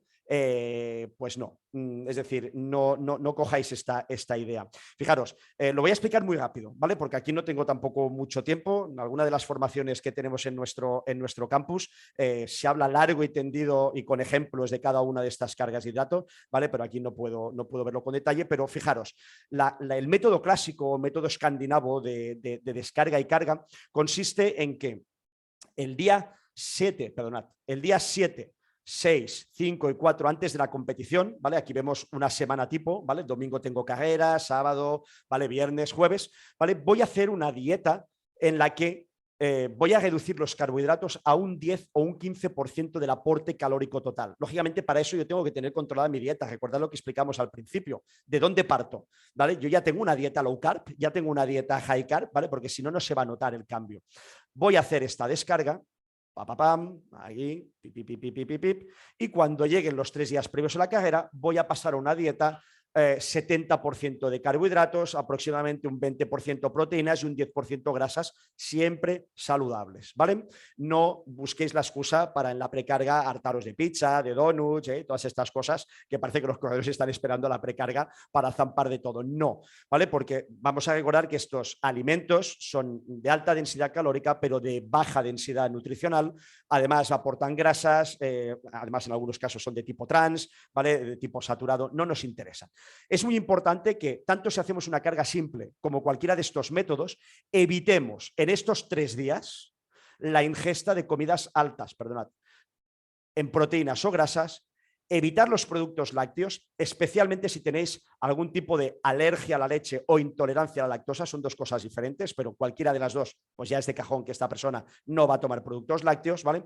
Y evitar también la ingesta de alimentos con alto contenido en fibra. Ya he explicado antes por qué, ¿vale? Vamos a hacer una dieta lo más baja en residuos. Actualmente aparece también el llamado método actualizado. En el método actualizado el protocolo es similar, pero no es tan radical, ¿vale? Vamos a hacer una reducción de esos carbohidratos al 40-50% de aporte calórico. Ahora, yo cuando damos formaciones y los alumnos me preguntan, y hostia, Carlos, entonces, claro, 40-50 ya estaría mucho mejor que este 10 al 15 porque es mucho más tolerable. Sí, si yo tengo un atleta en el que su dieta ya es 50% carbohidratos, porque tenemos atletas, ¿vale? En comiendo low carb y rindiendo perfectamente, claro, ¿va a notar alguna diferencia si yo le paso al 40-50? No. Entonces, en estos casos puedo jugar. Vamos a hacer una dieta 30-40, 20-30 o me voy al 10-15. Porque antes os decía, ¿puedo utilizar este método con todo el mundo? Y os decía, cuidado porque no es oro todo lo que reluce. Fijaros que habitualmente estos 4 días, ¿vale? Que podrían ser domingo, lunes, martes, miércoles, ¿vale? Jueves, viernes, sábado y domingo, es decir, domingo, lunes, martes, miércoles, suelen ser días donde la intensidad y la duración del entrenamiento todavía pueden ser fuertes. Dependiendo de cómo vuestro entrenador realice el tapering, nos podemos encontrar que ese martes o ese lunes estemos todavía haciendo series, ¿vale? Para intentar mantener ese pico de V2 Max, etcétera, etcétera. O que el domingo estemos haciendo una tirada de 3 o 4 horas, ¿vale? Porque la carrera del domingo es una carrera de ultradistancia o es un maratón. Entonces, perdóname la expresión, pero es jodido estar a 10-15% de carbohidratos durante esos 4 días. Hay gente que no lo tolera, incluso tiene dolores de cabeza, le altera el sueño, no duerme bien. Por lo tanto, no nos quedemos con la idea, ¿vale? Cuando hemos visto aquel gráfico, ¿no? De la supercompensación, esto es la panacea, de que siempre hay que hacer este método de descarga. ¿Para quién reservamos en Tecnirunner este tipo de métodos? Para la gente que realmente tiene un nivel elevado, gente con volúmenes de oxígeno máximo superiores a 60 o 65. Y ahora veréis también por qué, ¿vale? Por la capacidad de reserva de glucógeno que tienen las personas con nivel de entrenamiento mucho más elevado. Y hay un método muy interesante que es el método de 24 horas o método de Fairchild, ¿vale? Que consiste en empezar 24 horas antes la precarga, pero con una descarga muy heavy 24 horas antes de la carrera, ¿vale? Si os fijáis, 24 horas antes de la competición, es decir, aquí, el sábado a las 8 de la mañana, ¿vale? Vamos a realizar un entreno de muy alta intensidad, que consiste en 5 minutos de calentamiento, más 3 minutos de ejercicio a la máxima intensidad posible que ese atleta pueda sostener. Habitualmente esto se hace en bici, ¿vale? Se hace en una bicicleta de ciclo indoor, en elíptica, ¿vale? ¿Para qué? Para evitar el impacto, el daño muscular, el daño excéntrico. Y es importante que el atleta además ya tenga un nivel medio, ¿vale? Porque decirle que 24 horas antes de la carrera se vaya a hacer este entreno desde el punto de vista mental es fastidiado, ¿vale? Tiene que ser una persona a la que le has explicado muy bien por qué haces esto, ¿vale? Y los beneficios que va a obtener. Posteriormente, durante las 24 horas restantes, incluyendo el desayuno del día de competición, haremos una dieta con 10 gramos de carbohidrato por kilo de peso corporal. Eso quiere decir que una persona de 70 kilos hará una dieta en la que tomará 700 gramos de carbohidrato durante esas 24 horas. Es heavy, no todo el mundo es capaz de hacerlo. Lo digo porque, hostia, por la de 24 horas parece fácil, cuidado. Bueno, por la de 40 a 50, cuidado, pues me quedo con la simple. Bueno, vamos a ver que cada una, lógicamente, tiene un grado de compromiso mayor, unas dificultades técnicas mayores, pero también tienen unos beneficios mayores, como todo en la vida, ¿no? Todo lo que cuesta, pues todo lo que nos va a dar mayores resultados suele costar más y no es apto para todo el mundo. Dentro de esta precarga de hidratos, veamos las horas previas. Las horas previas, ¿vale? Es ese desayuno típico, o si estuviéramos haciendo una ultra que sale a las 12 de la noche, pues estaríamos hablando de la cena, ¿vale? Debe realizarse entre 2 y 4 horas antes de la prueba, que a nadie se le ocurra estar desayunando media horita antes de correr, porque no vamos a haber producido adecuadamente el vaciado gástrico y vamos a salir con el estómago lleno, ¿vale? Sobre todo para las cantidades que hay que ingerir. Estamos hablando de una ingesta de carbohidratos de 1 a 4 gramos de carbohidrato por kilo de peso corporal. Eso quiere decir que una persona de 70 kilos va a ir pues a un desayuno de entre 70 y 200 y pico gramos de carbohidrato. Y ahora alguien dirá, hostia, Carlos, entre 70 y 200 y pico gramos de carbohidrato hay mucha diferencia. Bueno, yo os recomendaría de 1 a 2 gramos para carreras hasta el medio maratón, ¿vale? Aproximadamente de 2 a 3 gramos para carreras 30, 40 kilómetros y de 3 a 4 gramos para carreras de ultradistancia. A partir de aquí hay que entrenarlo. Hay que coger esos domingos que vamos a entrenar y que todavía no estoy en competición y probar el desayuno del día de la carrera, ¿vale? Porque va a ser la única manera de comprobar qué puedo comer, qué alimentos me entran, no me entran. Antes preguntabais, ¿no? Tipología de alimentos. Como tenemos que evitar la fibra, tenemos que evitar la grasa, tenemos que evitar la proteína, pensad en alimentos tan sencillos como arroz cocido, pasta cocida, pan, pero aquí podría ser más interesante un pan blanco que un pan de espelta o un pan de trigo, o sea, de trigo, perdón, un pan integral, ¿vale? Con muchos más cereales, porque estaríamos metiendo mucha más fibra. Podríamos meter un yogur desnatado, podríamos estar metiendo mermelada, podríamos estar metiendo un plátano tirando a maduro, más que un plátano verde, que su digestión es mucho más lenta y tiene almidones que luego no vamos a poder aprovechar, ¿vale? Iría un poquito la cosa por ahí, pan dextrinado, con mermelada, con algo de miel, ¿vale? Estos serían algunos de los alimentos. A mí me va muy bien, por ejemplo, el arroz con leche, porque no tengo ningún problema con los lácteos, pero si lo tuviera, ¿vale? Podría hacerme un arroz con leche sin lactosa o tomar una lactasa previa para frenar eso, ¿vale? A partir de ahí ya pues habría que ver en cada persona qué es lo que le va mejor. Y yo lanzo una pregunta, ¿de qué van a depender las reservas de glucógeno en un atleta? ¿De qué van a depender?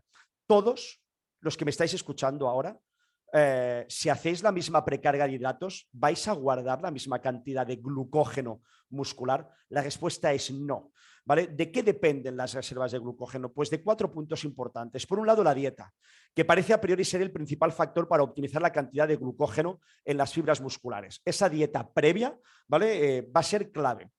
El nivel físico. Una de las principales adaptaciones al entrenamiento es la capacidad de almacenar más glucógeno muscular. Cuando a mí me preguntan, oye, Carlos, ¿por qué sales a entrenar tantos kilómetros? ¿Qué pasa? ¿Que por correr más kilómetros vas a correr más rápido? Bueno, no vamos a entrar en teoría del entrenamiento, ¿no? Ni en los principios de progresión, ¿vale? Ni todas las adaptaciones, ni las curvas de Haile, ni de Seile, ¿vale? Pero las personas con un nivel de fitness más elevado, podríamos llevárnoslo al campo del V2 Max, tienen músculos más adaptados a guardar glucógeno, tienen unos almacenes con estanterías para almacenar glucógeno más elevados. Y esto hay que tenerlo en cuenta, ¿vale? Porque a la hora de hacer una precarga de hidratos, la precarga de hidratos que tiene que hacer una persona novata no va a ser igual que una persona que tiene un V2 más de 70, por ejemplo, ¿vale? La masa muscular también va a ser un factor determinante y la integridad y la salud muscular. una musculatura dañada, que no se ha recuperado lo suficiente antes de la semana de tapering, que tiene roturas musculares, lesiones, rhabdomiólisis, porque nos hemos metido un entreno del copón el jueves, ¿vale? Y hoy no me he recuperado. Que no espere que la precarga de hidratos funcione igual. Os recuerdo que el glucógeno se almacena en las fibras musculares. Si estas están dañadas, se va a almacenar mucho menos glucógeno. Fijaros en esta infografía que es de Aitor Biribay. Si a alguien le gusta el tema, pues os recomiendo que sigáis su página web, la tenéis aquí abajo a la derecha. Es una infografía brutal, es un investigador sobre la cinética, la cinemática y la fisiología del glucógeno al que sigo con mucha admiración, ¿vale? Y esta infografía suya, solo no quiero entrar en mucho detalle, ¿vale?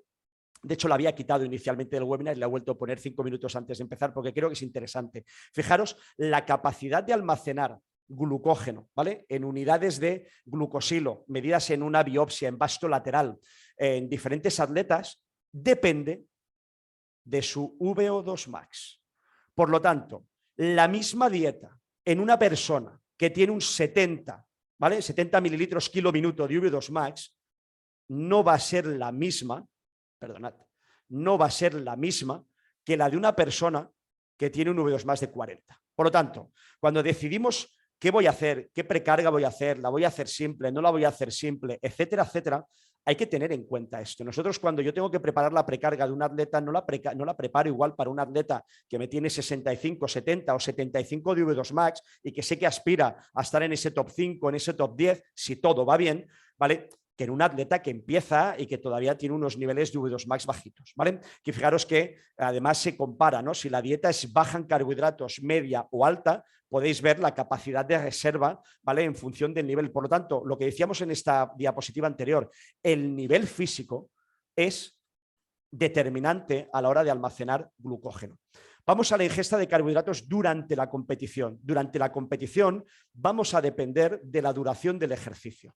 En carreras que vayan a durar de 30 a 75 minutos, el entorno de la hora de la que hablábamos antes, no vamos a ingerir carbohidratos. De hecho, los enjuagues bucales con una bebida azucarada y escupirla puede ser suficiente, ¿vale? Para mejorar la liberación de glucógeno, un ligero aumento de la insulina, ¿vale? Durante la competición, que se va a mantener muy baja, etcétera, etcétera.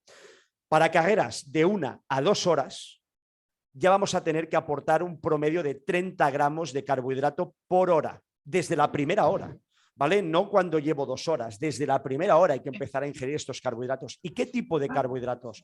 Pues carbohidratos como glucosa, fructosa, maltodextrina. Fijaros que aquí nos pone en el tipo de carbohidratos recomendados uno o varios tipos, ¿vale? Y es que vamos a ver que va a ser importante que sobre todo en dosis más elevadas, sobre todo por encima ya de los 60 gramos por hora, vamos a tener que utilizar una mezcla de glucosa y de fructosa en una proporción concreta, ¿vale? ¿Es recomendable el entrenamiento intestinal? Sí, pero bueno, a priori podríamos llegar a superar. 30 gramos hora no son difíciles de ingerir. Carreras que vayan a durar más de 2 o 3 horas, ¿vale? Entre 2 o 3 horas, ¿vale? Y fijaros que aquí ya tendríamos al maratón, por ejemplo. Un maratón muy bien corrido. La mayoría de maratonianos 3 horas y media, 4, sería una marca estándar, ¿no? En la población normal, 60 gramos hora. Ahora vamos a ver qué son 60 gramos hora. Y aquí ya sería interesante que hubiera, bueno, todavía podemos estar en un solo tipo de carbohidrato, por ejemplo, solo glucosa, pero puede ser recomendable que tomemos ya geles o bebidas que ya lleven una mezcla entre glucosa y fructosa. Y es altamente recomendable el entrenamiento intestinal previo, que no lo vamos a ver con detalle en este webinar, ¿vale? Pero hay que entrenar el estómago y el intestino para mejorar esa capacidad de absorción. Carreras por encima de las 2 horas y media o 3, estamos hablando de 90 gramos de carbohidrato, ¿vale? Y en este caso sí que vamos a tener que utilizar una mezcla de hidratos de carbono, glucosa, fructosa, ¿vale? Normalmente en una proporción 2-1, ¿vale? Glucosa, fructosa. Luego veremos por qué. Tiene que ver con la captación a nivel intestinal. Y en este caso es imprescindible, es innegociable el entrenamiento intestinal. Que nadie se lance a tomar 90 gramos de carbohidrato por hora sin haber previamente hecho ese entrenamiento. Y fijaros, os he puesto un ejemplo muy rápido aquí. Luego, si eso no me quiero entretener mucho, pero cuando luego veáis el webinar lo podéis pausar y mirarlo. Pero fijaros, 32 gramos de isotónica o maltodextrina, un gel y 5 o 6 gominolas, me aportarían unos 65 gramos de carbohidrato a la hora. Esto es lo que un corredor debería estar tomando a la hora durante un maratón, por ejemplo, de montaña que dure 6 horas, ¿vale? Para poder ir cumpliendo con esos 60, 60 y poco gramos de glucosa a la hora, ¿vale? La mayoría no comen ni la primera ni la mitad, ¿vale? Entre ellos me incluyo, que esto es un tema que entrenamos y que luego llega el día de la carrera, los nervios, el no sé qué, se me ha caído la bagueta en el fondo de la mochila, no la encuentro y acabamos consumiendo menos. Pero fijaros, la dilución de estos carbohidratos debería rondar el 7%. ¿Qué quiere decir esto? Quiere decir que para tomarme 65 gramos de carbohidrato deberían ir acompañados de casi 1 litro de agua. Fijaros que aquí tengo un soft de 500. Y este gel y estas gominolas, ¿con qué las tomo? Pues con 400 gramos de agua más. Aquí viene el problema de muchos problemas gastrointestinales. La gente se toma el gel con una bebida que ya lleva carbohidrato, con lo cual la concentración ya no está al 7%, es muy elevada. Fijaros en el caso inferior, me quiero ir a 90 gramos de carbohidrato hora. Bueno, he tirado por la vía fácil, podríamos aquí meter sándwiches, pero he intentado hacer un poco moneda de cambio fácil. Meto 2 softs de isotónica o maltodextrina de 32 gramos cada uno, 56 gramos, ya los tengo en los softs, un gel, 24 gramos de carbohidrato y un puñado de gominolas estándar, ¿vale? 12, 13, 14 gramos dependiendo del tamaño de la gominola. 92 gramos de carbohidrato. Si queremos mantener esa dilución al 7%, tengo que beber cada hora 1,3 litros de agua. Estos son 2 softs y un poco más. ¿Vale? Lo digo para que tengáis referencias, porque a veces, sí, lo tengo que diluir, qué guay, pero nos pensamos que ya lo estamos haciendo, ¿vale? Hace poco hablando con un corredor de estos que tenemos top 5, ¿por qué había fallado en carrera? ¿Qué le había pasado? ¿Por qué los problemas gastrointestinales cuando es un corredor que lleva muchos años con nosotros? Bueno, no se le ocurrió más que la flagrante idea que quería tomar 90 a 100 gramos de carbohidrato por hora, ¿vale? Y lo que hizo fue, pues, echar, 60, 70 gramos de maltodextrina en un soft de 500. Ya está, como es polvo y me lo permite, me olvido del gel, me olvido de las gominolas y le echo 70, 80, 90, 100 gramos de maltodextrina a un bidón de 500. Lo que acaba sucediendo es que estamos tomando unas concentraciones del 20 al 25% y esto lógicamente va a generar fallos gastrointestinales. Vale, esta diapositiva no la voy a comentar, pero a día de hoy hay estudios que demuestran cómo la ingesta de 120 gramos de carbohidrato por hora durante un maratón de montaña es posible. Y os invito, si alguien tiene interés, en ir a buscar este estudio de Aitor Biribay, publicado en Nutrients el año pasado. Brutal. Solamente como pequeña reflexión, aquellos atletas que fueron capaces de ingerir 120 gramos de carbohidrato hora, eso sí, con un nutritional training durante 3 semanas, ¿vale? Tuvieron marcadores de daño muscular mucho más bajos que los que tomaron 60 y 90, que los que tomaron 60 y 90. Pero si es que la mayoría de corredores no llega a 60 gramos por hora en una carrera de ultradistancia, no te los toma. Calculad en una carrera de ultradistancia de 15 horas cuánta cantidad de carbohidrato deberíais llevar en la mochila y deberíais tomar. Estamos hablando de 120. Y a mí, este dato de aquí es el que me parece más relevante de todo el estudio, más que el rendimiento. Cuando no hay una depleción muy bestia de los sustratos de glucógeno muscular porque podemos mantener esa ingesta, el daño muscular, los marcadores de daño muscular, creatinquinasas, lactato deshidrogenasas y GOT, disminuyen. Vamos a hablar de la hidratación. La hidratación, ya sabéis que es importante, el 70% de nuestro cuerpo es agua, por lo tanto, algo que ocupa tanto en nuestro cuerpo es algo a lo que somos extremadamente sensibles. El agua actúa como transportador, como lubricante. Cuando nos deshidratamos aparecen dolores que no tenemos cuando estamos bien hidratados, ¿vale? Por ejemplo, dolores en las articulaciones, dolores musculares por culpa de esa deshidratación, por esa depleción de glucógeno. El agua participa en la termorregulación. ¿Por qué perdemos tanta agua cuando corremos? Pues principalmente por el sudor. ¿Vale? El agua es el principal mecanismo dentro de todos los que tenemos, radiación, convección, intercambio con el entorno. La evaporación de agua, ¿vale? Es uno de los mecanismos principales para controlar la temperatura, esos 37, entre 35 y medio, 37 grados, que es la temperatura normal del cuerpo. Por lo tanto, cuando empezamos a hacer ejercicio, aumenta la temperatura corporal, empezamos a sudar pues como locos y como locas, ¿vale? Y ese agua hay que volverla a recuperar, porque si no, determinadas funciones fisiológicas nos van a dar problemas.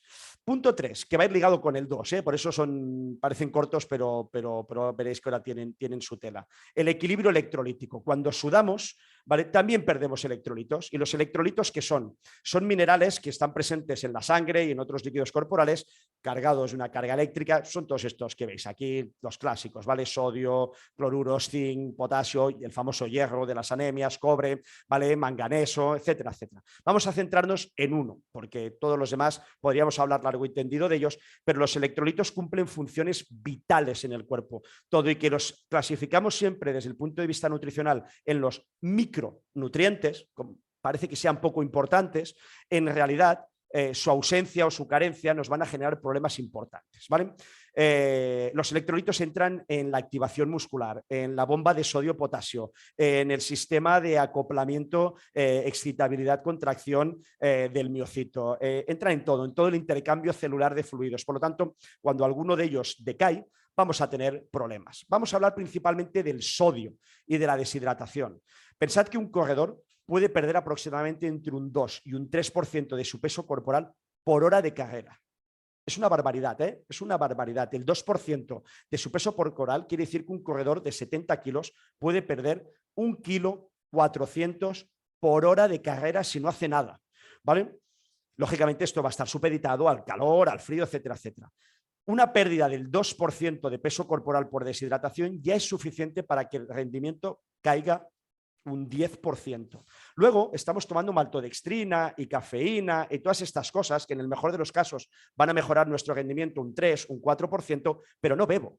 No bebo lo que toca y mi rendimiento cae un 10%, y encima pongo en peligro a mis riñones. Y una pérdida superior al 10% puede causar la muerte. Aquí tenéis algunos de los efectos o riesgos de la deshidratación, ¿vale? Pérdidas del 3%, disminución de la resistencia al ejercicio, aparición de calambres, mareos, lipotimias y un incremento de la temperatura corporal hasta los 38 grados. Si nos vamos a la banda ya más cercano aquí a la parca, que saluda desde aquí abajo a la derecha, ¿vale? Pérdidas del 7-8%, contracturas graves, agotamientos, parestesias. Parestesias, empezar a tener hormigueos, ¿vale? Que se nos pongan los pelos de punta, ¿vale? Cuando estéis corriendo en un entorno caluroso y se os ponga la piel de gallina como si hiciera frío, ¿vale? Lo que está pasando es que tenéis una deshidratación importante en vuestro cuerpo, ¿vale? Es una señal de que como ya no puedo sudar más, ya no soy capaz de termorregular y de perder temperatura. Evidentemente mi rendimiento va a bajar, pero podríamos estar cerca de un fallo orgánico importante. Una manera de controlar,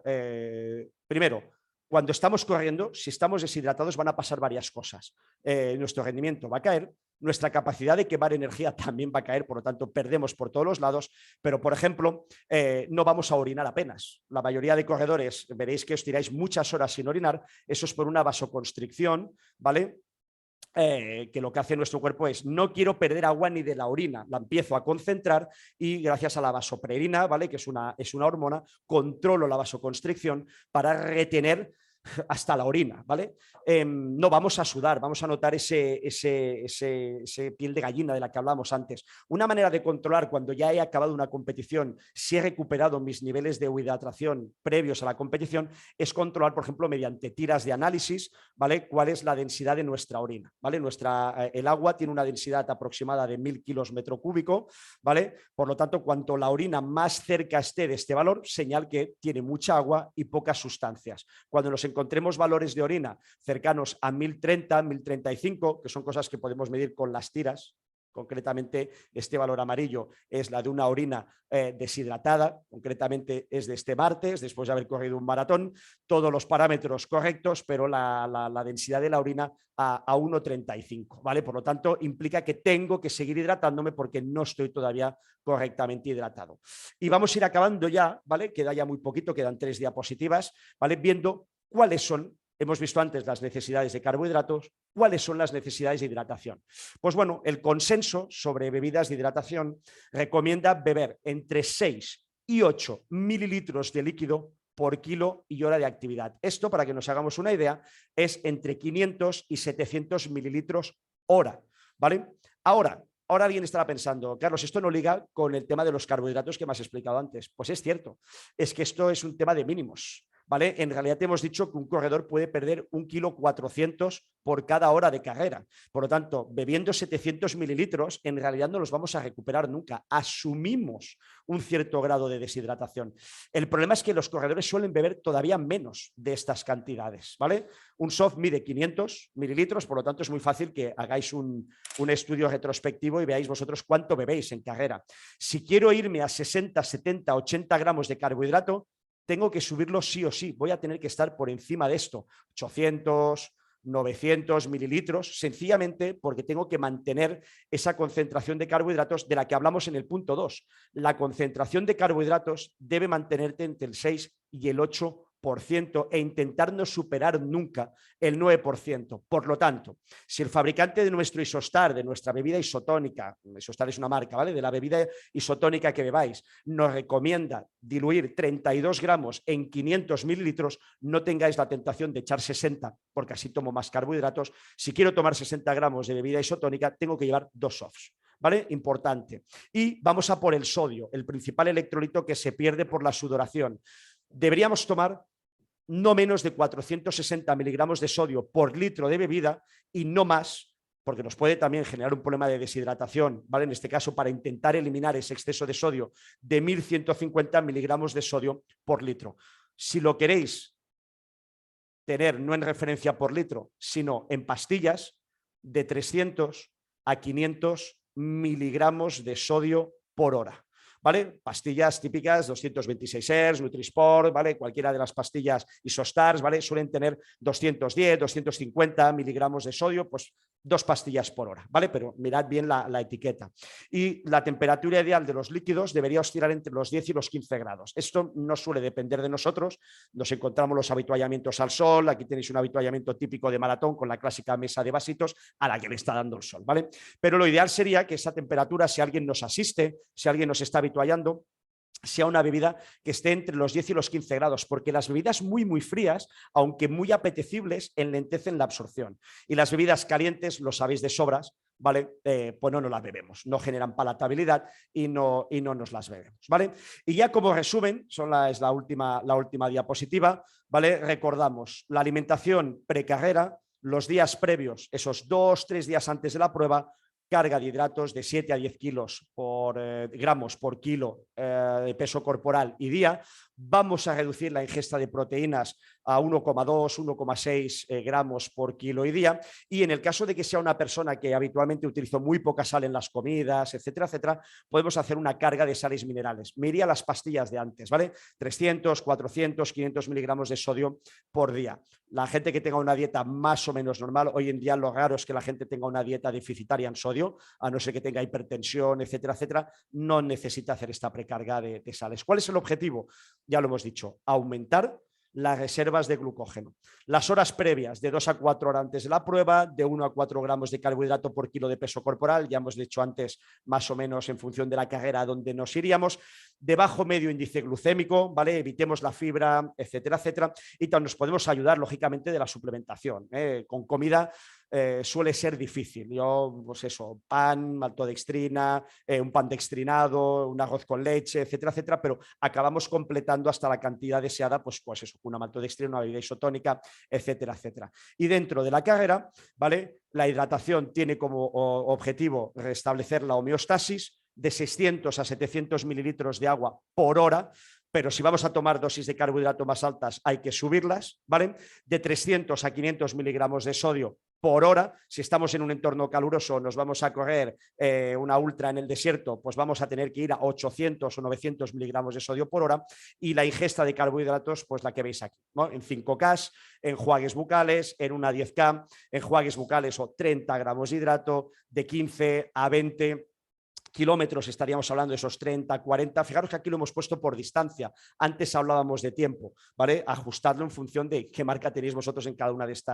estas distancias, y súper recomendable cuando vayamos a dosis mayores a los 60 gramos de carbohidrato, muy importante, perdonad, muy importante la ingesta de un carbohidrato de transportadores múltiples para que en el intestino tanto SGLT1 como GLUT4, ¿vale?, se puedan saturar, ¿vale?, y utilicemos la mayoría de geles, veréis que tienen glucosa, fructosa y suelen mantener esta dosis, ¿vale? Y bueno, pues ya he acabado, perdonadme por el rollo porque he cogido la directa al final, ¿vale? Fijaros que no he podido entrar a hablar de suplementación, no vamos a hablar de entrenamiento estomacal intestinal, estamos hablando de un webinar previsto para 1 hora y media, llevo 1 hora ya 40 hablando, mi compañero en breve me va a echar a patadas de aquí, ¿vale? Pero bueno, si alguien tiene más interés en este tema, si le ha gustado los temas que se han tratado, bueno, os invito a que entréis en nuestra academia, tenéis formaciones de diversos tipos, desde técnica de carrera, etcétera, etcétera, ¿vale? Pero en este caso hay un curso de nutrición, además tiene un coste menor a 30 euros, lo digo porque a veces cuando se publicitan cursos son de precios muy elevados, ¿vale? Aquí tenéis los enlaces y es un curso donde, aparte de muchas de las cosas que hemos visto ahora, se habla de microbiota intestinal y running, un tema también muy candente, el tema de la microbiota intestinal, cómo nos afecta al rendimiento, se habla de entrenamiento estomacal intestinal, se habla de ayunos, se habla de depleción de glucógeno, de optimización metabólica, biogénesis mitocondrial, etcétera, etcétera, así como un tema que hoy no hemos tratado, la recuperación post-competición, ¿vale? Y también se habla de macronutrientes y micronutrientes. Y yo callo ya. No sé, Dani, si tengo que seguir hablando, si ya hemos acabado, si hay preguntas, si no hay ninguna pregunta, si queda alguien, igual ya no queda nadie. Bueno, para un momento sí, exacto. Bueno, aquí hay un par de preguntas, vamos a ver si nos da tiempo a contestar. Yo voy a enlazar una pregunta que se ha hecho y además voy a añadir yo otra, mía, de cosecha propia. A ver, hay una pregunta que dicen, cuando os he estado hablando de carbohidratos, cargas, descargas, estrategias un poco más avanzadas para hacer carga de carbohidratos, preguntan si es recomendable o es importante realizar carga de carbohidrato para carreras de 5 kilómetros, de 10 kilómetros. Si es así, pues si son 2-3 días antes o con un día antes, es suficiente. Y a lo que yo añado, de cosecha propia, si cuando hay que hacer una descarga de carbohidrato, ¿vale?, que vemos un poco la estrategia de hacer una semana antes o 3 días antes y demás, eso debería ir acompañado del entrenamiento, de intensidad, volumen, para buscar diferentes adaptaciones o depleción de glucógeno. Bueno, es una pregunta dos en una. Vale, o sea, te dejo contestar. Ok, ¿cuánto tiempo tengo? Eh, Poco, ¿no? Nos hemos pasado, pero bueno. Voy a intentar responderlo rápido. Es una muy buena pregunta porque antes hemos dicho que en carreras cortas no es necesaria la ingesta de carbohidratos durante la competición y lógicamente es una muy buena pregunta. ¿Y la precarga tiene que ser igual de intensa? La respuesta es no, pero tiene que existir. Fijaros, hay que encontrar el equilibrio porque hay algo que no he dicho y es que cuando hacemos una precarga de hidratos, recordad que antes he comentado que cada gramo de glucosa se almacena con 3 gramos de agua. Por lo tanto, una precarga de hidratos suele ir asociada a un aumento de peso corporal, ¿vale? Mucha gente que llega a la semana previa de carrera con 70 kilos, cuando acaba la precarga pesa 71 kilos y medio o 72 kilos, ¿vale? Mucha parte de ese aumento de peso es agua retenida en el músculo, que en realidad es interesante incluso porque nos va a permitir salir algo más hidratados, ¿no? Nos convertimos un poco en un pantano que aparte de tener glucosa tenemos agua. Ahora, eso en una carrera larga puede ser irrelevante, es decir, salir con 1 kilo o 2 kilos más no me va a generar ningún problema porque a las 2 horas los habré eliminado y tengo ya que empezar a beber y tengo que empezar a comer.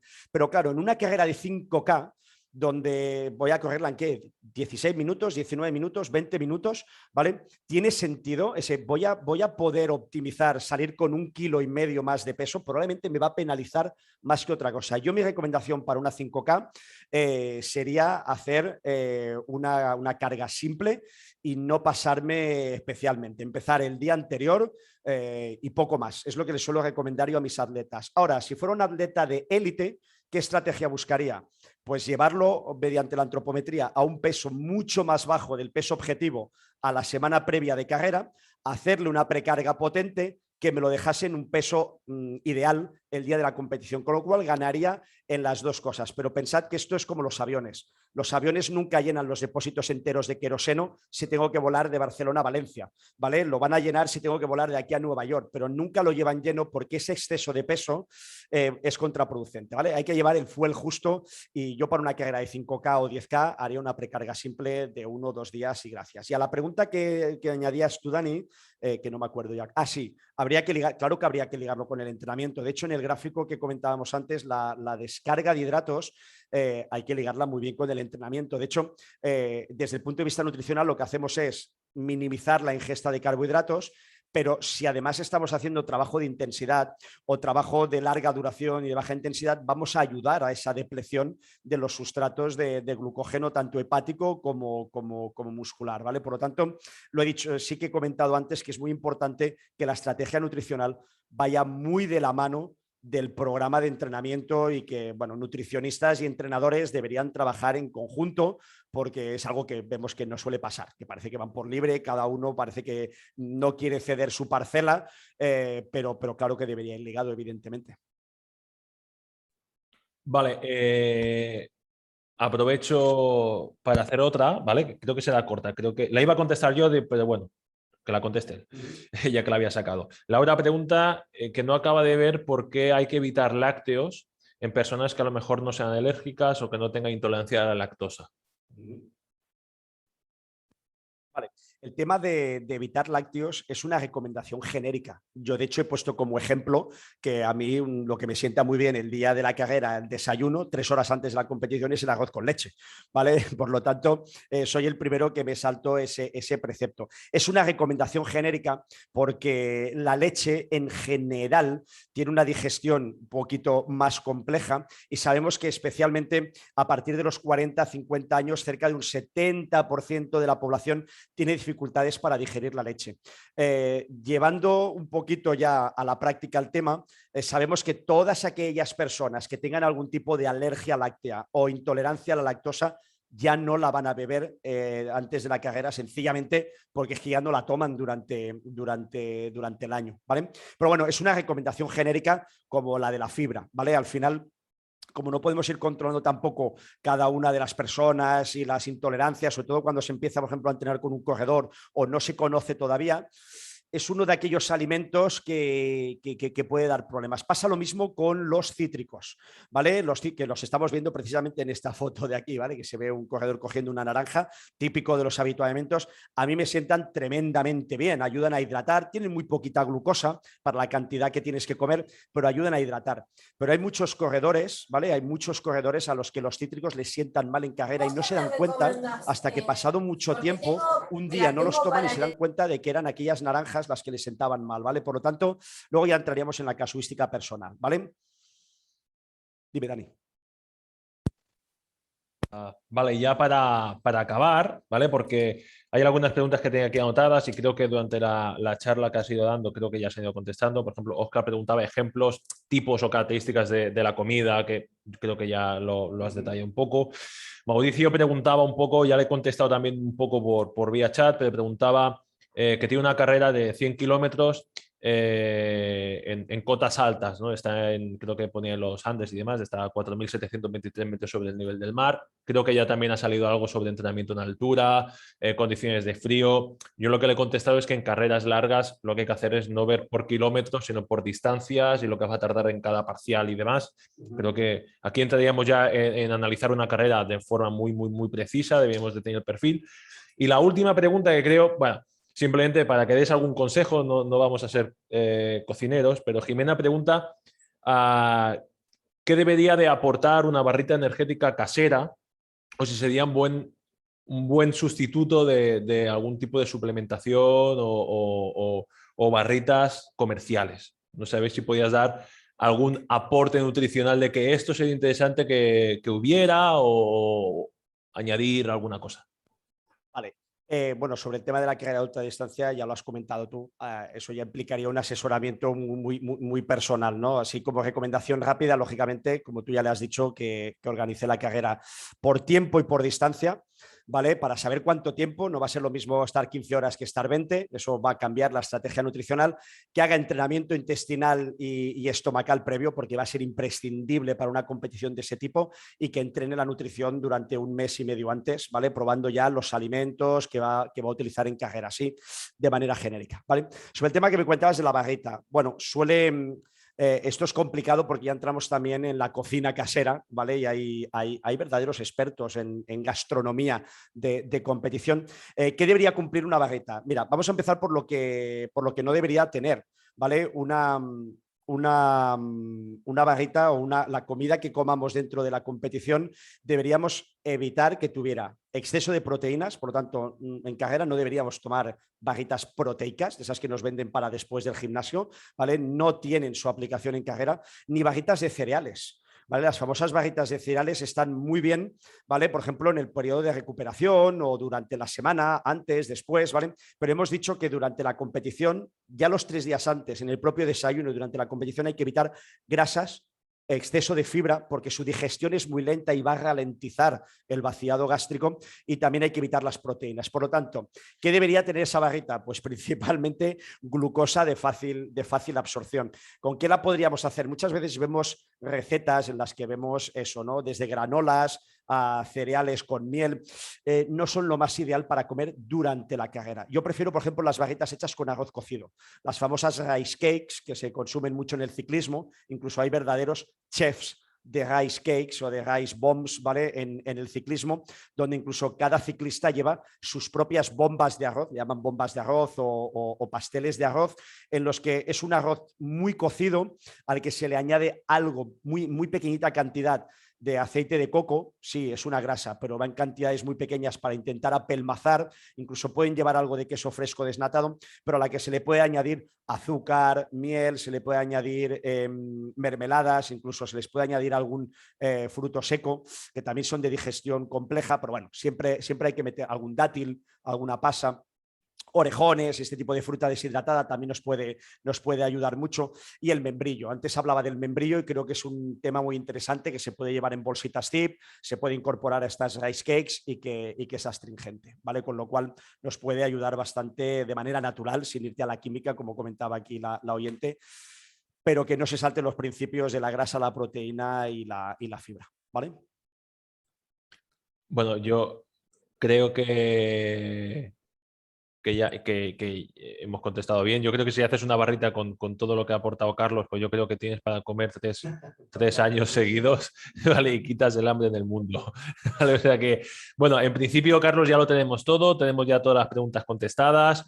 Aquí van agradeciendo, pues obviamente que el webinar ha sido de mucho interés, hay gente muy contenta, ¿vale? Para todos los que vais preguntando, el webinar está siendo grabado, por lo tanto se subirá. Podéis acceder a él desde el propio campus donde estéis inscritos. Y nada, en cuanto lo tengáis, pues ya sabéis que si queréis profundizar un poquito más en toda la nutrición, ya sabéis que es un tema muy apasionante y muy extenso. Ya sabéis, como ha dicho Carlos, tenemos un curso de nutrición para todos aquellos que queráis profundizar un poquito más en el tema. Solamente agradeceros vuestro tiempo, estar aquí con nosotros compartiendo este tiempo que creo que es muy chulo para todos, tanto para vosotros como para nosotros, que muchas veces aprendemos solamente por dar información para vosotros. Y nada, no sé, Carlos, si tú quieres decir alguna cosita. No, despedirme, que llevo mucho rato hablando y ya es tarde. Muchas gracias a todos por la atención. Yo no he leído ningún comentario, yo estaba aquí un poco en mi burbuja, ahora ya me los comentará Dani. Y muchas gracias a todos y espero que haya sido de vuestro interés y os animéis, pues eso, a buscar alguna de las otras formaciones que tenemos en el campus, que además están muy pensadas para el corredor, no son cursos magistrales, están muy pensados para el corredor. Son a precios muy económicos porque están pensados para corredor, no para profesionales. Y nada, que os animéis porque al final en el conocimiento está el poder. Cuando un corredor en carrera tiene que tomar decisiones sobre su estrategia nutricional, está solo, ¿vale? Por lo tanto, saber un poco por dónde tiene que actuar en más de una ocasión le va a salvar la carrera o le va a salvar pues un malestar o un disconfort intestinal. Así que os animo a ello y me despido. Así que muchas gracias. Bueno, nos despedimos ya. Domi me dice que te demos agua, que seguramente estás deshidratado, seguramente cefaleas. Sí, sí, yo creo que todavía lo estoy, todavía la gastro. De hecho, la tira esa de orina que había ahí era mía, del martes. Bueno, chicos, muchas gracias. Y nada, en cuanto esté la grabación disponible, os la subiremos. ¿Vale? Un saludo a todos. Hasta luego.